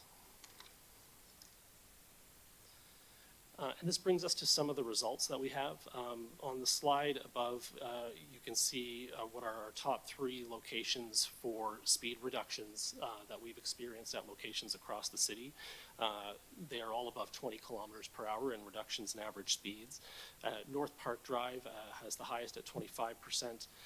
Main Street near Gage Park, just outside of City Hall here, has been reduced to 24 kilometers per hour, and Cottrell Boulevard at 23 kilometers per hour. A complete list of the sites that we have in operation is attached to the report for specific information on each of the camera locations. I would note that these are collector roads, so larger roads that have also, and some of them have been also been done in conjunction with road diet, showing the combined effect of all of the city's traffic calming measures. Next slide, please. The next 3 locations that we wanted to highlight are more local neighborhood streets, where we have experienced also some significant reductions in speed as well, 14 kilometers an hour and 13 kilometers an hour on Fletcher's. And these are roads that go through neighborhoods where there are higher levels of pedestrian, cyclist, and other vulnerable road user activities. So these reductions are very important when we think back to the initial slide about the critical need to slow down and the impact of even minor reductions in average speed. Next slide, please. And with the average speed reductions, we have also seen very substantial increases in speed limit compliance. So you can see from some of the examples here that we have seen the speed limit compliance. So this is the speed where people are traveling at or below the posted speed limit. And these have increased by between 80 and 85% at these 3 sites to over 90% compliance at these locations. Further to this, when you dive deeper into the data, the vehicles that are traveling faster than the speed limit are most of them, or many of those, are actually within 5 kilometers an hour over the speed limit, so coming close to the speed limit even though they're not within the compliance amount. Next slide, please. And I just want to make a brief note on hours of operation too, as this is something that comes up frequently. And in the data that we just went through, that is data that's collected at all hours of operation, so day and night. And we know that speeding can be deadly at any hour of the day. And community safety zones, sometimes there is some conflation, I think, with the public with school zones and community safety zones. Community safety zones may include schools, but they also include many other activities and gathering places where our most vulnerable residents gather and use these spaces. So it is important to understand that the impact of speed is felt at all hours of the day. And some interesting statistics as well, just 70% of pedestrian fatalities do occur during night dark driving hours, where it's more difficult for people to see. Fatigue can play a factor in those sorts of things. And the city participates on the regional fatal collision working group. And of the fatal pedestrian collisions that this group reviewed in 2024 and 2025, 8 out of the 10 incidents occurred between at the hours of 12 a.m. and 7 a.m., which just underscores this point. And again, just further reiterating that through our teletown hall in July, 69% of Brampton residents expressed support for the use of ASC on cameras in evenings and weekends. Next slide, please. So what is next for the ASC program? So starting in the fall of 2025, so this fall coming up, we are going to be working with the traffic operations team to begin doing some additional studies of downstream effects and whether the speeds are continuing to be reduced further beyond the camera and onto adjacent streets. And we're also going to look at some studies around collision analysis for these locations as well. We're also going to look at some of the sites where there may be a case to be made that these sites need to be rotated to new locations if their impact has been made. And we're also going to look at some changes to the design of the ticket to simplify it, to provide some provincial educational information to residents on the ticket, and just to take in some of the feedback that we've heard to make it easier to understand for residents as well. And obviously monitoring provincial changes as the Premier has made some comments yesterday beyond the initial legislation that they introduced with their budget legislation in the spring. He's made some stronger comments over the last few days, and we'll be continuing to monitor and look at that as well. That concludes my presentation. Okay, before we get into questions, let me just give an update to council. I was down at Queen's Park at the Premier's office yesterday on a matter related to the hospital with Dr. Martino and Ken Mayhew and the Regional Cancer Center, and I did speak to the Premier about this, and obviously he's heard some frustration about speed cameras. I did explain that the data is overwhelmingly positive in Brampton in terms of the reduction of speeding. His concern is there's not adequate guardrails, and he asked me to come back to him before the legislature returns on the type of guardrails to this program that might make it work. I said, don't throw the baby out with the bathwater. So I would not assume that the program is over. I think there's just more accountability measures that the provincial government is looking at, and they've tasked Pramit Sarkari as Minister of Transportation to lead this, but they've tasked me with coming back with some suggestions. So I will be working on that with other cities that have this program. So for awareness, we've I know it's very topical in the news today, but I think it's a fluid conversation. We've got speakers. Councillor Tor. Thank you, through you, Mr. Mayor Brown. Thank you, Michael, for that presentation. I can say over the summer, both Deputy Mayor Singh and I have had hundreds of conversations in our wards. We went out canvassing, talking to people about local issues, and whenever the topic of municipal speed cameras came up, we got overwhelmingly positive support for this program. People are seeing a visible difference, and the data shows that difference. So I'm very glad I will be sharing this data with those residents as well that have, whether they like this system or not, to show that what the data says. But went on multiple radio channels, had callers calling in with positive comments. That's the first time that's happened, where you go live on radio and people call in to say you're doing a good job.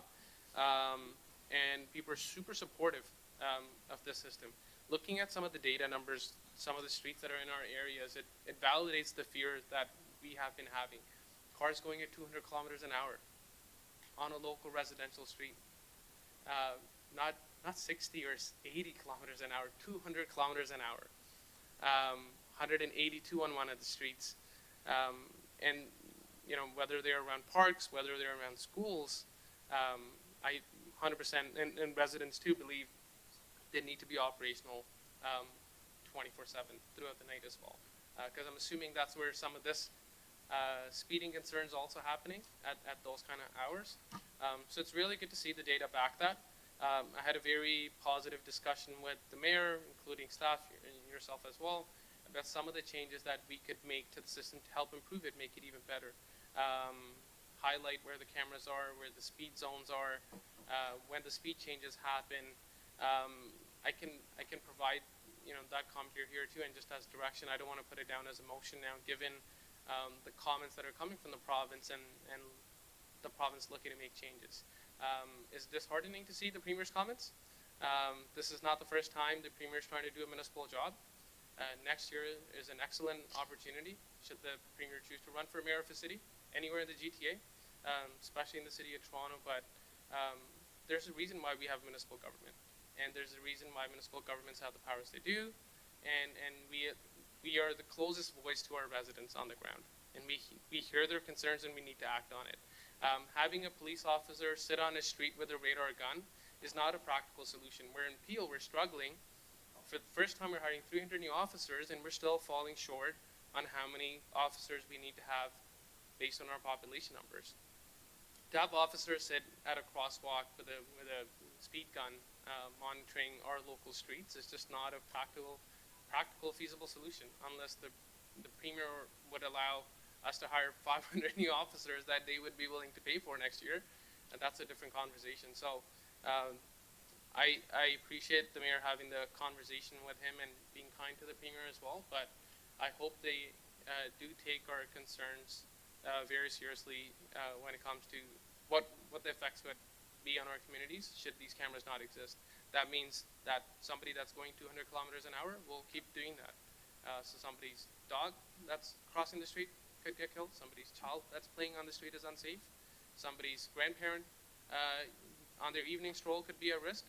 And that's like real lives. Like, this is not just about dollars. This is not about infrastructure. This is about people's lives. So I hope that message does get sent to the province through this presentation. Another recommendation is to share it with the Minister of Transportation, who is a local Brantonian, who lives in Brampton, raises a family in Brampton here. But I think this should also be sent to the Premier as well, along with any other future recommendations of guardrails that could be in place to improve the system, but definitely don't agree with taking this entire system out. So just to wrap it up, the three recommendations that I had on my end and discussed with staff, but I shared with council colleagues as well. One was to paint the speed changes wherever they happen, paint them on the road. Hard to miss. You can't say you didn't see the speed sign that you drove past, but they're on the road. It's a visual signal that you need to start braking, start slowing down. You're entering a community safety zone. Could be easily implemented. To highlight the pole that has the camera on it, so that you're not looking at every single street pole trying to figure out where the camera is, and you're not paying attention to the road. If we can help people identify it, great. Like, it makes sense. Let's do that as well. Like, people have complained they don't see them in the dark at night. Especially seniors that would have trouble with that visibility at night. Great. Like, if we can highlight the pole that has the cameras on it with reflective paint, reflective tape, something of some sort. We'll leave it up to staff, but that could be something that works as well. And the third thing is, the only common complaint that I get about some areas, not in Wards 9 and 10, unfortunately, is where speed fluctuates too many times in a short distance. So it goes from a 60 to a 40 to a 50. It goes up and down. Let's make it a little bit more consistent. Either it goes from 60 to just a 40 or 50 to a 40, but not have it fluctuate too many times. Again, you guys would know how the MTO regulations work around it, but let's try to find that consistency on any of the streets that lack that consistency right now. Those were the three things that I would just if it's okay to provide verbal direction on, because again, I don't know how many of these changes we can implement before the Premier decides to be the mayor of all cities again. And I hope that they don't make those changes. So thank you, Michael, and really appreciate the work that you and your team have done, but I want you to know that residents of Wards 9 and 10 definitely have your back on this. Like, this is an amazing initiative. It has definitely made a massive difference throughout the summer.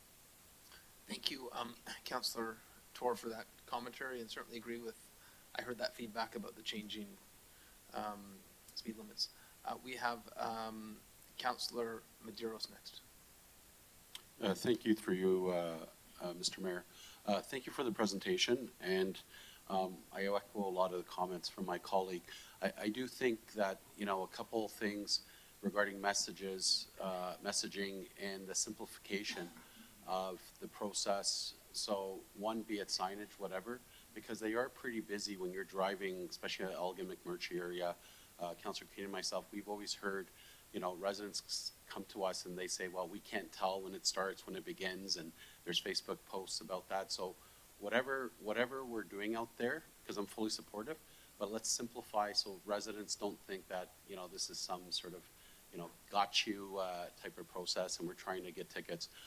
Along those lines regarding the revenue, which is, it's still sort of this misnomer that, you know, that this goes into general revenue. So some form of messaging, just so people really understand that, you know, any money raised from this goes back into dealing with the speeding issue.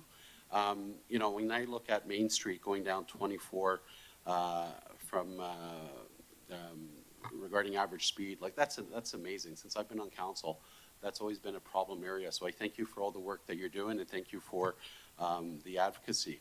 Along those lines, Mr. Mayor, I'm not sure if yourself and members of council would entertain a motion, which I think the big picture around this is our postal code discrimination when it comes to insurance.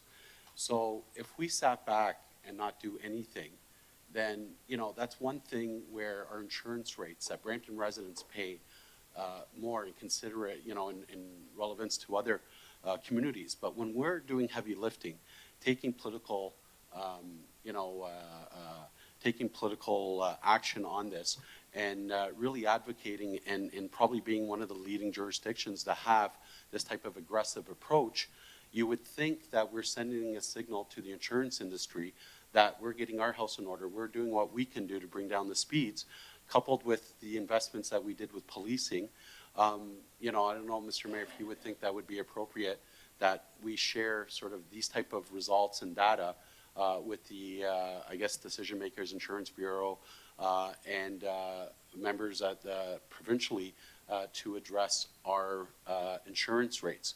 So I'm not sure, letter, Mr. Mayor, basically on council's behalf, basically outlining what we've been doing and how successful we've been to bring down our speed, and hopefully that they would address and reanalyze the issue of postal discrimination regarding insurance rates.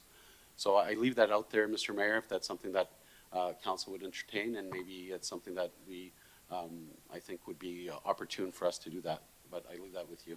Thank you very much. Yeah, so I think the message is to share this, the success of this program with the right, of all the provincial representatives. And Insurance Bureau. The Insurance Bureau. Okay. Just as outlined that we emphasize the insurance rates community than other. Thank you. To highlight that we've done our heavy lifting. We're actually responding to it, and these are great results that we're having, and we're being aggressive dealing with it. So we hope the industry recognizes our efforts, and by addressing the discrimination regarding postal code. So we'll add that as an amendment to receiving the delegation. The clerk will work on wording with you to have that added. It'd be an advocacy piece just to get out there and show the residents of Brampton as well that this is not efforts in vain, that, you know, we're doing this for safety, number one, but also, you know, we're being successful in what we're doing. So I think it's a collective effort, and to show our representatives as well that it's not acceptable that we pay higher insurance rates anywhere else when we're doing these type of implementation and programs. Thank you. Councillor Santos, who was on 1010 this morning, advocating for combating speeding. Thank you, through you, Mr.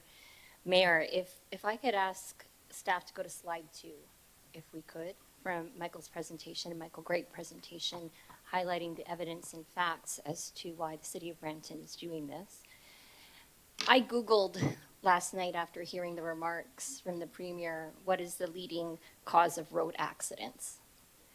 And through an immediate Google search around the world in different municipalities, speeding, distracted and fatigued driving, speeding in Canada, speeding in the US. And so without a doubt, around the world, even consistent with the findings from Sick Kids Hospital, with the findings from our own data with this program, and with the findings from Arizona, Maryland, Washington, DC, speeding is the #1 issue.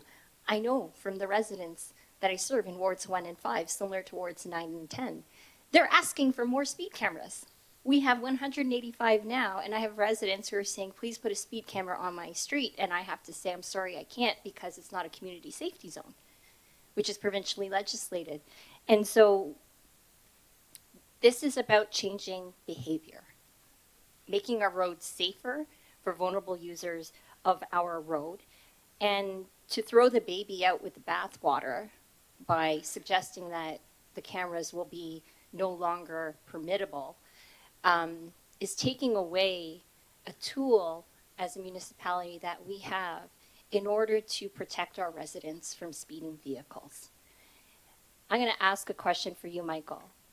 So the image on the screen that talks about the survival rates when you're hit by a car at 60 kilometers an hour, your likelihood to survive is 5% chance.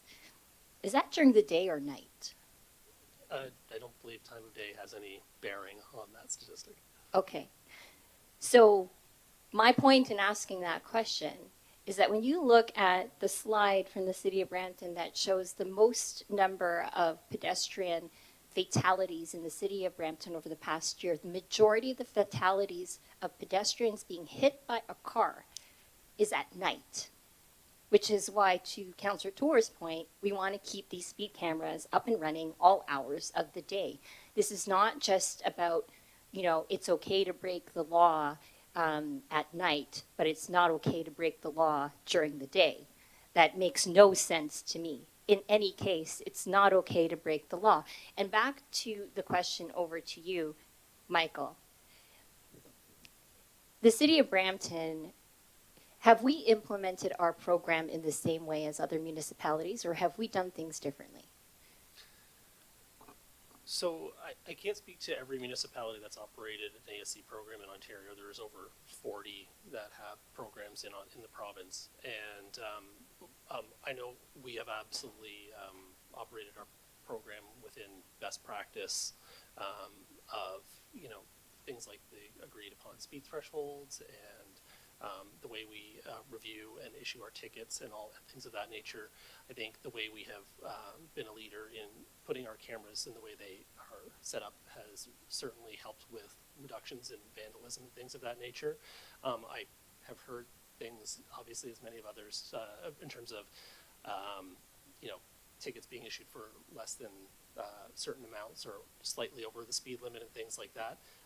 But I know the City of Brampton's program, which I can speak to with certainty, is that we have absolutely operated our program within the best practices. Great.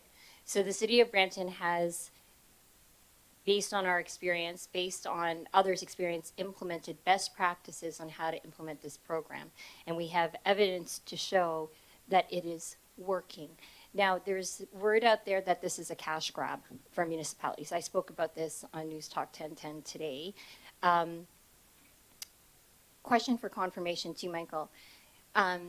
Number one, this is about safety, first and foremost, for the residents in the City of Brampton. Number two, is the City of Brampton the only one that's receiving money from the fines and the tickets that are issued? So the ticket that are issued under automated speed enforcement, the fine amounts are established by the province of Ontario, and they are comprised of three components. There is the fine amount, which the city receives and collects revenue on. There are two other components which we have to remit to the province. One is a fee for license plate lookup, and it's broken out on the ticket for $8.25 per ticket. And there is also what's called a victim component amount, which is also remitted to the province from every ticket. So the general breakdown can be from 20 to 30% is what we submit back to the province for each ticket that we issue. Okay, so to be clear, when folks are saying that this is a cash grab for municipalities, the fact is that the province is the one who sets the fines, not the cities. That's correct. And the province receives potentially 20 to 30% of that fine.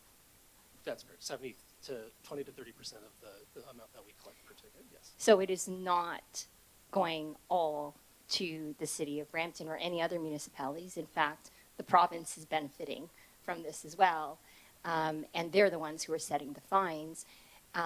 The other question is, can we get clarification on where the revenue is going once people pay their parking ticket, their speeding tickets?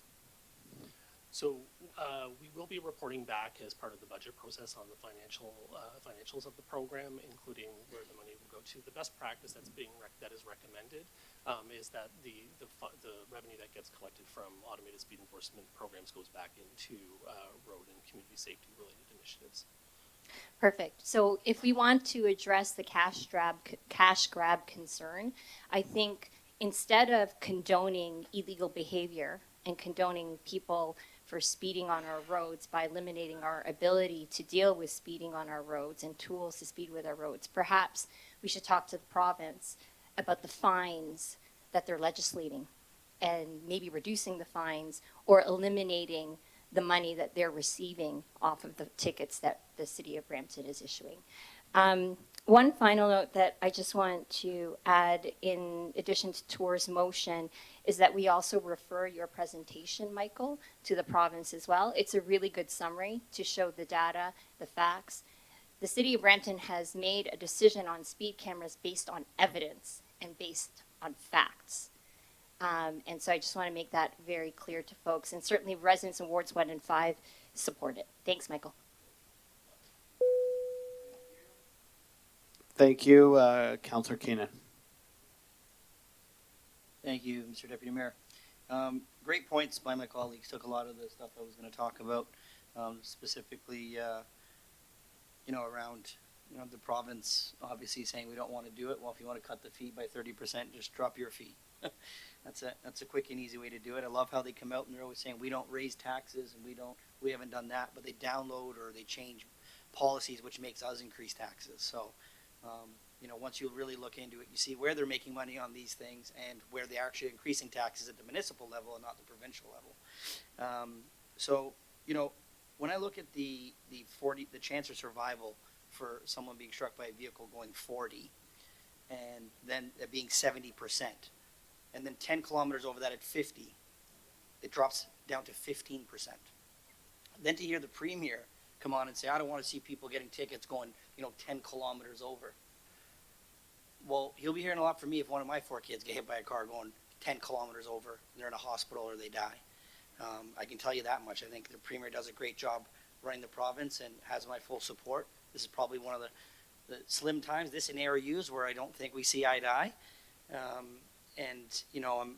know that in myself and Councillor Medeiros' wards, our residents are fully supportive. I think we probably, I don't want to say with the highest because I know everyone seems to have their residents that are up there, but I've rarely have had people say that they don't like it. And what I do have, I did have some people call my office and I was listening to them and 10, 15 minutes in the conversation, I said, well, where do you live? And I got one that said, I live in Mississauga. So I asked them, well, why are you calling me? They said, well, the courthouse gave out your information because the camera was in your area, so we want you to change this and do that. And I said, well, I have one thing to say to you. Please don't drive into our city, putting our residents in danger. Have a good day. I believe we have a high number of tickets, and I don't know if you have that data, that are for outside Brampton residents. So it's people coming into the city. Do we have that data to say how many vehicles that are speeding in Brampton that are from other municipalities? We have run that data. I think the last time we ran it was over the summer, and it's roughly about, I think, two-thirds Brampton residents, one-third outside of Brampton. Okay. Okay. So again, I'm just fully supportive of this, and thank you for the work that you and your team are doing on it. The only thing I don't really agree with is painting the pole to say this is where it is. We're trying to stop speeding everywhere, not just where the camera is. I don't want people to slow down for the camera and then speed up past it. So I'm not in support of that. And like I tell people all the time, like, how do we know it's there? And I say, usually look for this big thing called a school. There's usually a camera around that. So please try not to speed there. And as a dad with 4 kids, I'd say, I think the safest my kids are is when they're in school, when they're inside that building during the day. It is before they're in school. It's when they come out of school. It's at nighttime. And just last night, my son and he had his friend over, and he said, Dad, can we ride him home on our bikes? I said, sure. And sure enough, a car came flying by us, making a turn onto one of the side streets that we were coming across. And it just goes to show that this happened to me and my son last night. Obviously nothing happened. We're here today, but it just shows that nighttime is the worst time, I think. But more importantly, it's not during school hours. It's when the kids are out of school, because they play around those schools. They play on our streets. Those schools indicate that there is a large volume of children in those areas. So that's all for me. Thank you so much for everything you're doing. Thank you, Councillor Keen. A lot of passionate support for this program, the good it does. Councillor Fortini. Thank you, Mr. Mayor, and thank you, Michael. We get a lot of complaints about people speeding. Now we try to solve the problem. We're getting complaints that signage, it's a cash grab, and I'm surprised what Doug Ford did. It's a cash grab. At the end, like Councilor Keenan said, it's a safety for our kids, seniors. And you need all these signage. There is signage. It's 40, it's 50, 60, 80, 100. So, how much signage do we need? And when you get your driver's license, you go for your test, the book, you should be able to know, and you got to give everyone signage. But going back to the tickets, how do we collect the money? I try to ask the question. If there's no stickers now, you don't need a sticker. And the ticket comes to my plate. It doesn't come to me. How do they collect the money? Because at least before you had to get a sticker, you paid the 407, parking tickets, speeding. Now probably even our parking tickets people are not paying because the sticker deal don't need it no more. How do we solve that? Right. So the current collection methods for tickets that are outstanding beyond their due date, we will be submitting those tickets to the province, and they are collected through Service Ontario. While people are not required to get a sticker any longer for their license plates, you still are required to renew your license plate on an annual basis. And if you have outstanding parking or ASC fines, you will get a notification from Service Ontario that you need to pay those and correct those outstanding fines before your license plate will be renewed. So in effect, it will not be auto-renewed if there are outstanding fines. Well, I went to Ministry to get my stickers. And they said it's paid for. I said, why only paid one? No, you're a good standard, you don't have to pay. If you have a problem, they'll send you a letter. It's again, you're sending me a letter. I already know I got a letter that I got a ticket. Even, I brought my wife for a physical, and they said her health card expired, so her license expired. She was driving, because they used to send notice. They don't even do that no more. So they're sending you this letter that you owe money for a ticket. It's the same thing like you're sending a notice now. You got a ticket in the mail. So it doesn't go to you. It goes to a plate. They actually just vanishes it. So a lot of these things, not having the sticker, it's also caused a little bit of problem for 407, parking tickets, speeding, and all. So they should, even if you wanted to waive the fee, at least you should make it mandatory. You got to put that sticker on the vehicle. So, and what Councilor Madero said, like, on the postal code, we're paying a lot of insurance. My insurance just went up $129 for 3 cars for a month. So, because they look at all these data. And I'm very happy with the speeding cameras. Our residents, a lot of them are happy. The people that are not happy are the people getting the tickets. Well, then slow down. Anyway, thank you. Thank you, Councillor Fortini. Up next is Deputy Mayor Harkirat Singh from Wards 9 and 10. Thank you for the kind introduction. I do want to echo the sentiments of everybody and my counselor colleague. We've had great feedback on the cameras, a lot of support. I was originally myself cautious, and my residents have taken my caution away because they have been very supportive, especially the residents that live near the cameras as well. They are very defensive of the cameras. So I would just add, I was going to add the assurance, so I'm happy that's been added. I would just add that it be sent to all local MPPs, because I've had conversations with MPPs and I think they need this information. And secondly, because I know when I did media and Councillor Tour has done media, we promised to let the public know about this report. So if communications can work on a comm strategy to get some of the key findings out, especially some of the numbers that I think to me are very important for our residents to know.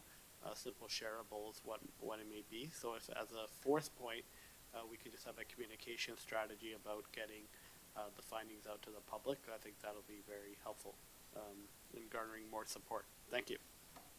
Next up, Councillor Paleshi from Ward 2 and 6. Thank you, Mr. Mayor. So, Mr. Mayor, I don't think I've ever been more proud of this council getting behind supporting this. It's been, it was a long time coming, and I'm pretty disappointed that another level of government is advocating for lawbreakers. That boggles my mind.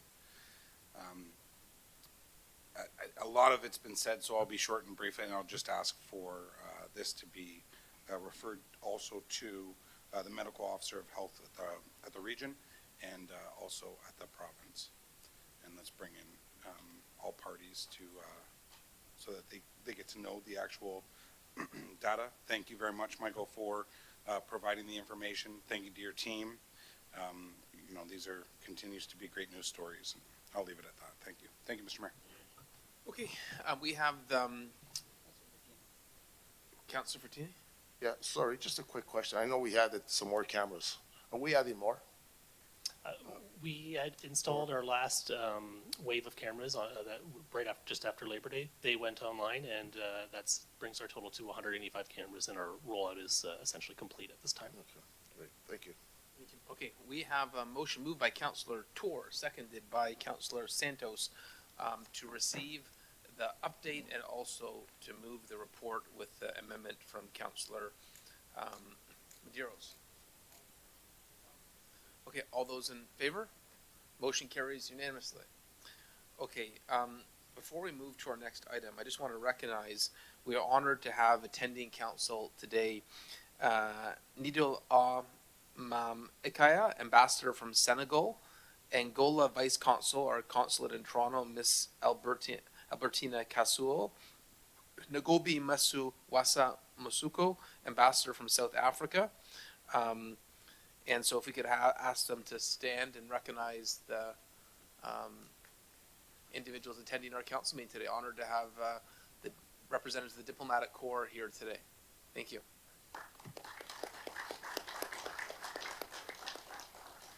Okay, our next item to the clerk.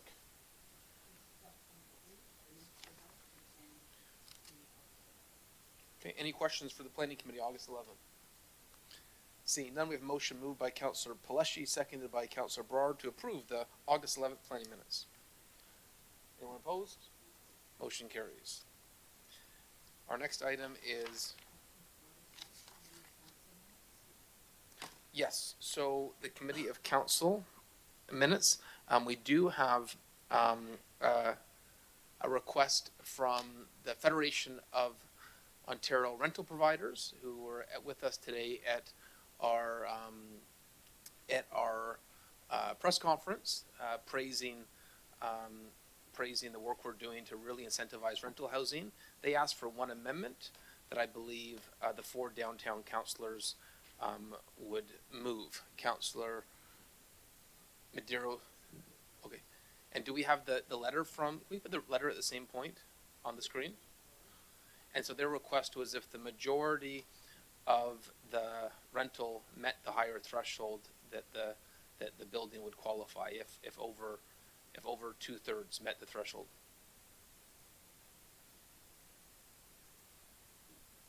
And this is the request from Tony Irwin, who is the Federation of Ontario Rental Providers.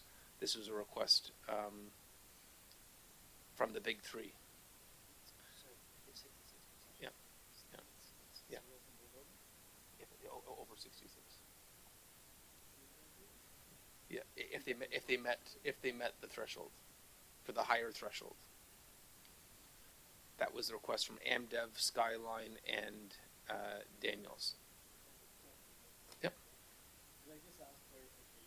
How does staff see this? Like a 66% of higher threshold, is that 66% are at the 100% mark, or? The way I interpret that, I'll go to Commissioner Ganesh, was that if 66% of the building was 3-bedroom, then the entire building would meet the higher incentive. Through you, Mayor Brown, where that's the way staff had interpreted the letter when it comes in. But certainly we would consider that, if this is the wish of council, we'll have to consider this in the program when we bring it forward for implementation on the 24th. Councillor Medeiros, followed by Councillor Pellecci. Thank you, Mayor Brown. I think you've already articulated. I think it's great that this organization has put this forward. Fully supportive as the amendments there, and I think from a stimulus in the market, I think we're being bold, and I thank you for your leadership, Mayor Brown, and everyone involved on this initiative in the ARU committee. I think this is much welcomed as well. So I think it really speaks to our strategic sort of direction where we're trying to provide more housing and trying to ensure that we're protecting the quality of life of our local neighborhoods. Thank you. Councillor Pellecci. Thank you, Mr. Mayor. I wasn't going to speak to this, but I don't read that amendment like you read it, Commissioner. I would say that it needs to say the 3-bedroom units then, if we want it to be 3 bedrooms. The way I read it is if 66% of the building as a whole has 1, 2, or 3 bedroom units, then it would yeah. So that's the way I would read it. But what I'm speaking on was following Councillor Keenan's discussion last week on the minute, or for these minutes of Committee of Council. We were talking about road construction projects, and then I recall myself and Vice Chair of Public Works, Keenan, were briefed, and I think the Chair Chair Vincente was briefed on the city's mobility plan and transportation master plan.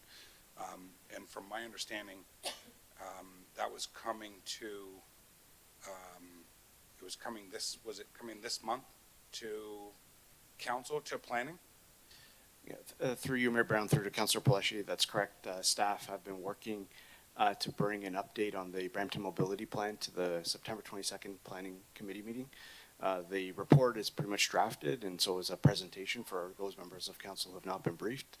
The report and the presentation will reflect the input received to date from all the stakeholders, the public at large, and certainly just an information report as we have in the past.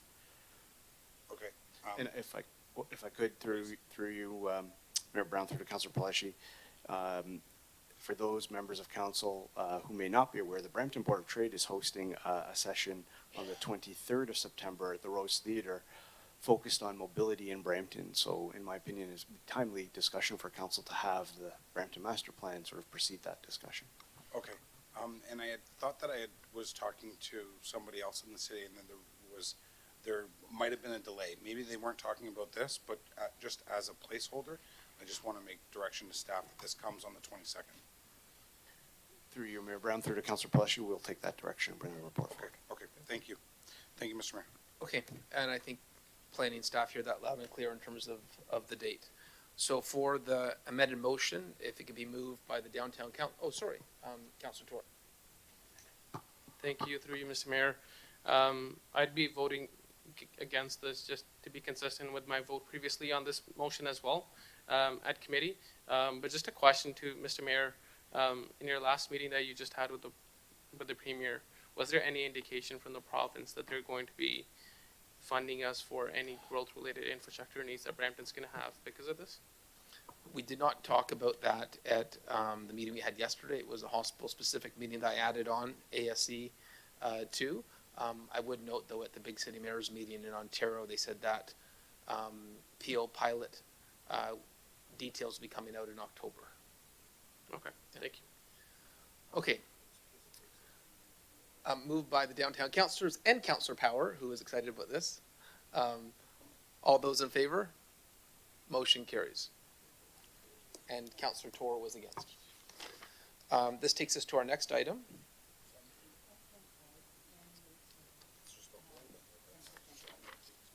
Any questions for the planning minutes of September 8th? Councillor Plush, any questions for September 8th? Planning minutes. No, just only, thank you, Mr. Mayor, only because I held the minutes, but at planning, they also talked about the roads and transportation. We had a delegation, so I add that as an opportunity to say what I wanted to say already. Okay. So moved by Councillor Plushy, seconded by Councillor Burr. All those in favor of the September 8th Planning Development Committee minutes? Motion carries.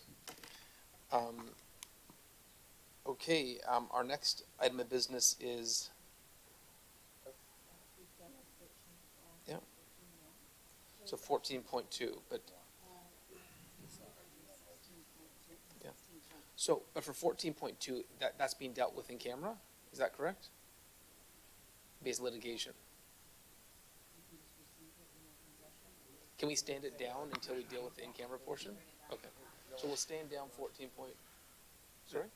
Through you, Mayor Brown, just for clarification, while it can be received in public, the letter does reference potential litigation. So in my discussion with the city solicitor, that should council wish to discuss this matter, it should be done in camera. Okay, so 14.2 will be dealt with in camera. Okay. So this takes us to the added items. And we have two added items. The first is from Councillor Medeiros. I think you said that was with Councillor Keenan as well. 16.2, discussion item. Garba. Yes, thank you, Mr. Mayor. And again, thank you to members of council for allowing me to add this to the agenda. Really, it's an organization, Dalkeith Road, a great group. They put on usually 2-day garbas for the last several years. And Councillor Keenan and myself, a request came in from them. They unfortunately missed the email that staff diligently did send to every organization who wanted to have a 2-day garba. They are approved for the first day. And as the motion outlines, as long as they meet all the requirements and criteria outlined by staff, that they be allowed to do their second garba, the second day of the garba. So it would be a Saturday and a Sunday. Okay. We have a motion put forward by Councillor Medeiros, seconded by Councillor Keenan. All those in favor? Motion carries. This takes us to our next item, 16.3, and this was a discussion item held at the request of Councillor Fertini. Yeah, thank you, Mr. Mayor. Just quickly, I guess we all know Jacuzzi Park there and all these events that's going on, and it's been really challenging for the area, 3/4 of a kilometer all around the park, that double parking on both sides of the roads. We've been having a lot of problems, and people are really worried if there's ever going to be a fire. And 2 days after Canada Day, we had a big fire there. Ambulance came in. They managed to get in, and thank God it was in one of the events. So I know budget time is coming up, so I'm just sending something back to staff. Maybe we could look at trying to do maybe a parking, like a 3-floor underground, 3-floor above ground. We have the other side along Central Parkway. It's already fenced up. It's all gravel. And give people more area to park so to not congest these roads. And just charge the parking, $20, wherever it's going to be.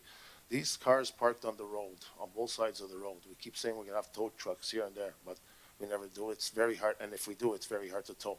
Giving a $35 ticket does not solve the problem. And it'll be a matter of time, we keep saying this year after year, there's going to be an incident where fire trucks or ambulance cannot get in.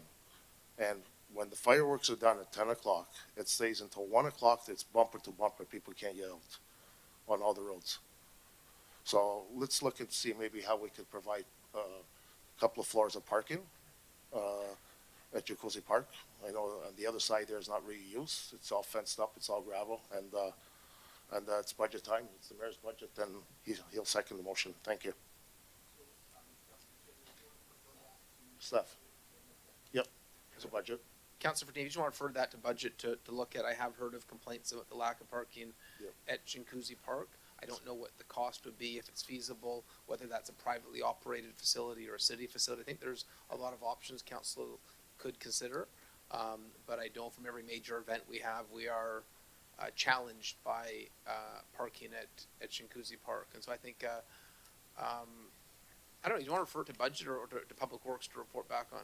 Well, whatever it's easier. I just worry that something's going to happen. It's it's getting really, really bad, and we don't want to say not to use the park. The park is for everyone, but we got to remember most of these people that come in these events, besides Okay, so- all the shootings and all the police that we have to have, It may be are premature people from outside.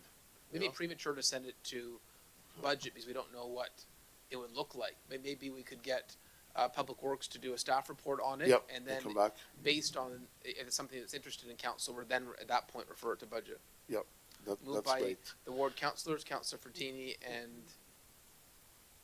Councillor Tour. Just to comment on this as well, that while it's being referred to Public Works, maybe engage with planning staff as well on this. This is on a BRT route where we want more buses, more bus lanes happening. At the same time, building parking on there. I don't know how feasible it is. You know, you put our money towards one or the other. I don't know if we have the room to do both, but definitely if we can analyze it from that lens as well, that what this means for a future BRT project. And maybe if it supports that project, if that's the finding, but at least we look at that. Thank you.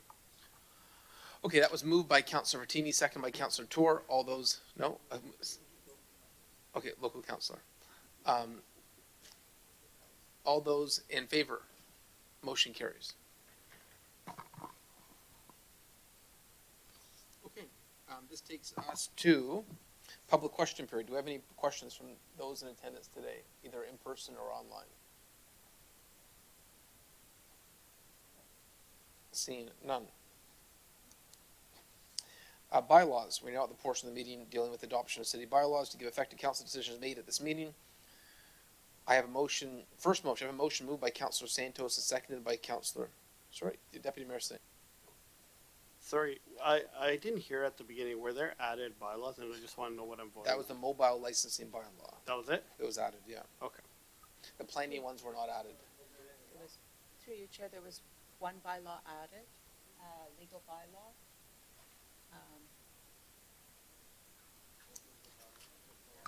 I thought we didn't add the planning bylaws. We weren't ready. We did not add the planning bylaws. Just the We mobile added licensing. one to establish lands as a public highway, for Light Beam Terrace in Ward Oh, that was 6. Councillor Peleshi's, Yes. Light Beam So Terrace. That will be included in this. Okay. Yes. So we have two, mobile licensing and Light Beam Terrace. Councillor Keenan will step out of the room for the mobile licensing vote. Deputy Mayor Singh. What's the bylaw? I don't know anything about it. It wasn't on the agenda, so I just want to know. No, the other one. The Light Beam.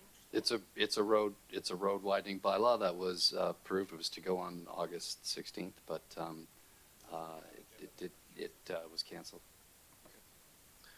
Okay. So I have a motion moved by Councillor Santos, seconded by Councillor Tour to approve bylaw 142, 2025.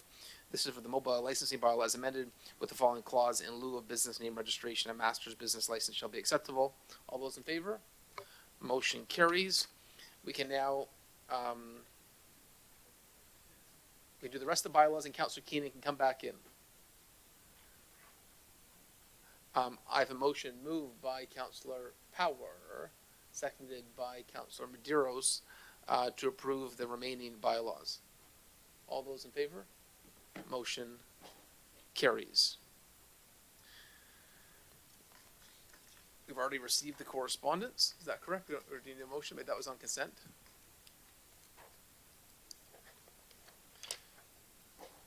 So to the clerk, all the remaining bylaws we passed, and we have Councillor Keenan in the room for the remaining bylaws, just to note for the record. Yes.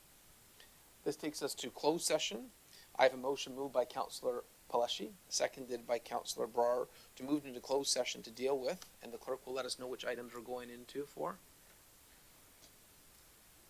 Through you, Mayor Brown, in closed session, the following items were held and will be addressed. 19.7, a closed report, Peel transition update. 19.9 is a verbal update, request for consideration for city file OZS 2023-0017, and 19.10, a closed report, HRM 160, recruiting and retaining top talent policy. Okay. So I've got two requests here. I'm hearing one ear meet in 10 minutes, another ear at 12:30. Who wants to meet in 10 minutes and who wants to, no. Okay, who wants to meet in 10 minutes? I see 3 hands. Who wants to meet at 12:30? I see. Know something? Through you, Mayor Brown, just for clarification, just to be clear, item 19.9 will be enclosed. I just want to make sure that, because I did not hear that. Yes, that's included. Okay, I'm going to ask again. Who wants to meet in 10 minutes? We have 4? Oh, 6. Okay. Majority. So we'll meet in 10 minutes and take our lunch break afterwards. The will of council prevails.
Okay, we are back in open session. In the continuing interest of transparency and open government, I will report in public session any outcomes from today's closed session business, and the clerk will read it out. Through Mayor Brown, in closed session, 19.1 and 19.2 were approved on consent, not discussed in closed session. 19.3 was approved on consent, not discussed in closed session. There is a motion to be considered in open session below. 19.4, 19.5, and 19.6 were approved on consent, not discussed in closed session. 19.7 was considered in closed session and direction was given to staff. 19.8 was approved on consent, not discussed in closed session. 19.9 considered in closed session, direction was given to staff. And 19.10 was considered in closed session and direction was given to staff. And we do have the open session motion from the Citizen Appointments Committee that we need a mover and seconder for. Okay, so we need some open session motions from this. The first one, moved by Councillor Peleshy, seconded by Councillor Tor. The following candidates be appointed effective for the remainder of the 2020-2026 council term. Committee of Adjustment, Kathleen McDermott. Environmental Advisory Committee, Yaram Hingosa, Amisha Morjani, Julia Rule. Brampton School Safety Committee, Amanda Bees and Nina Dixon.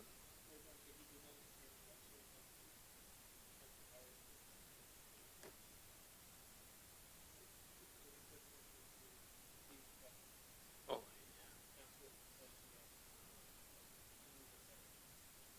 Okay. Councilor Blush, do you care if it's not moved by you? Okay, moved by Councillor Vasante, second by Councillor Power. All those in favor?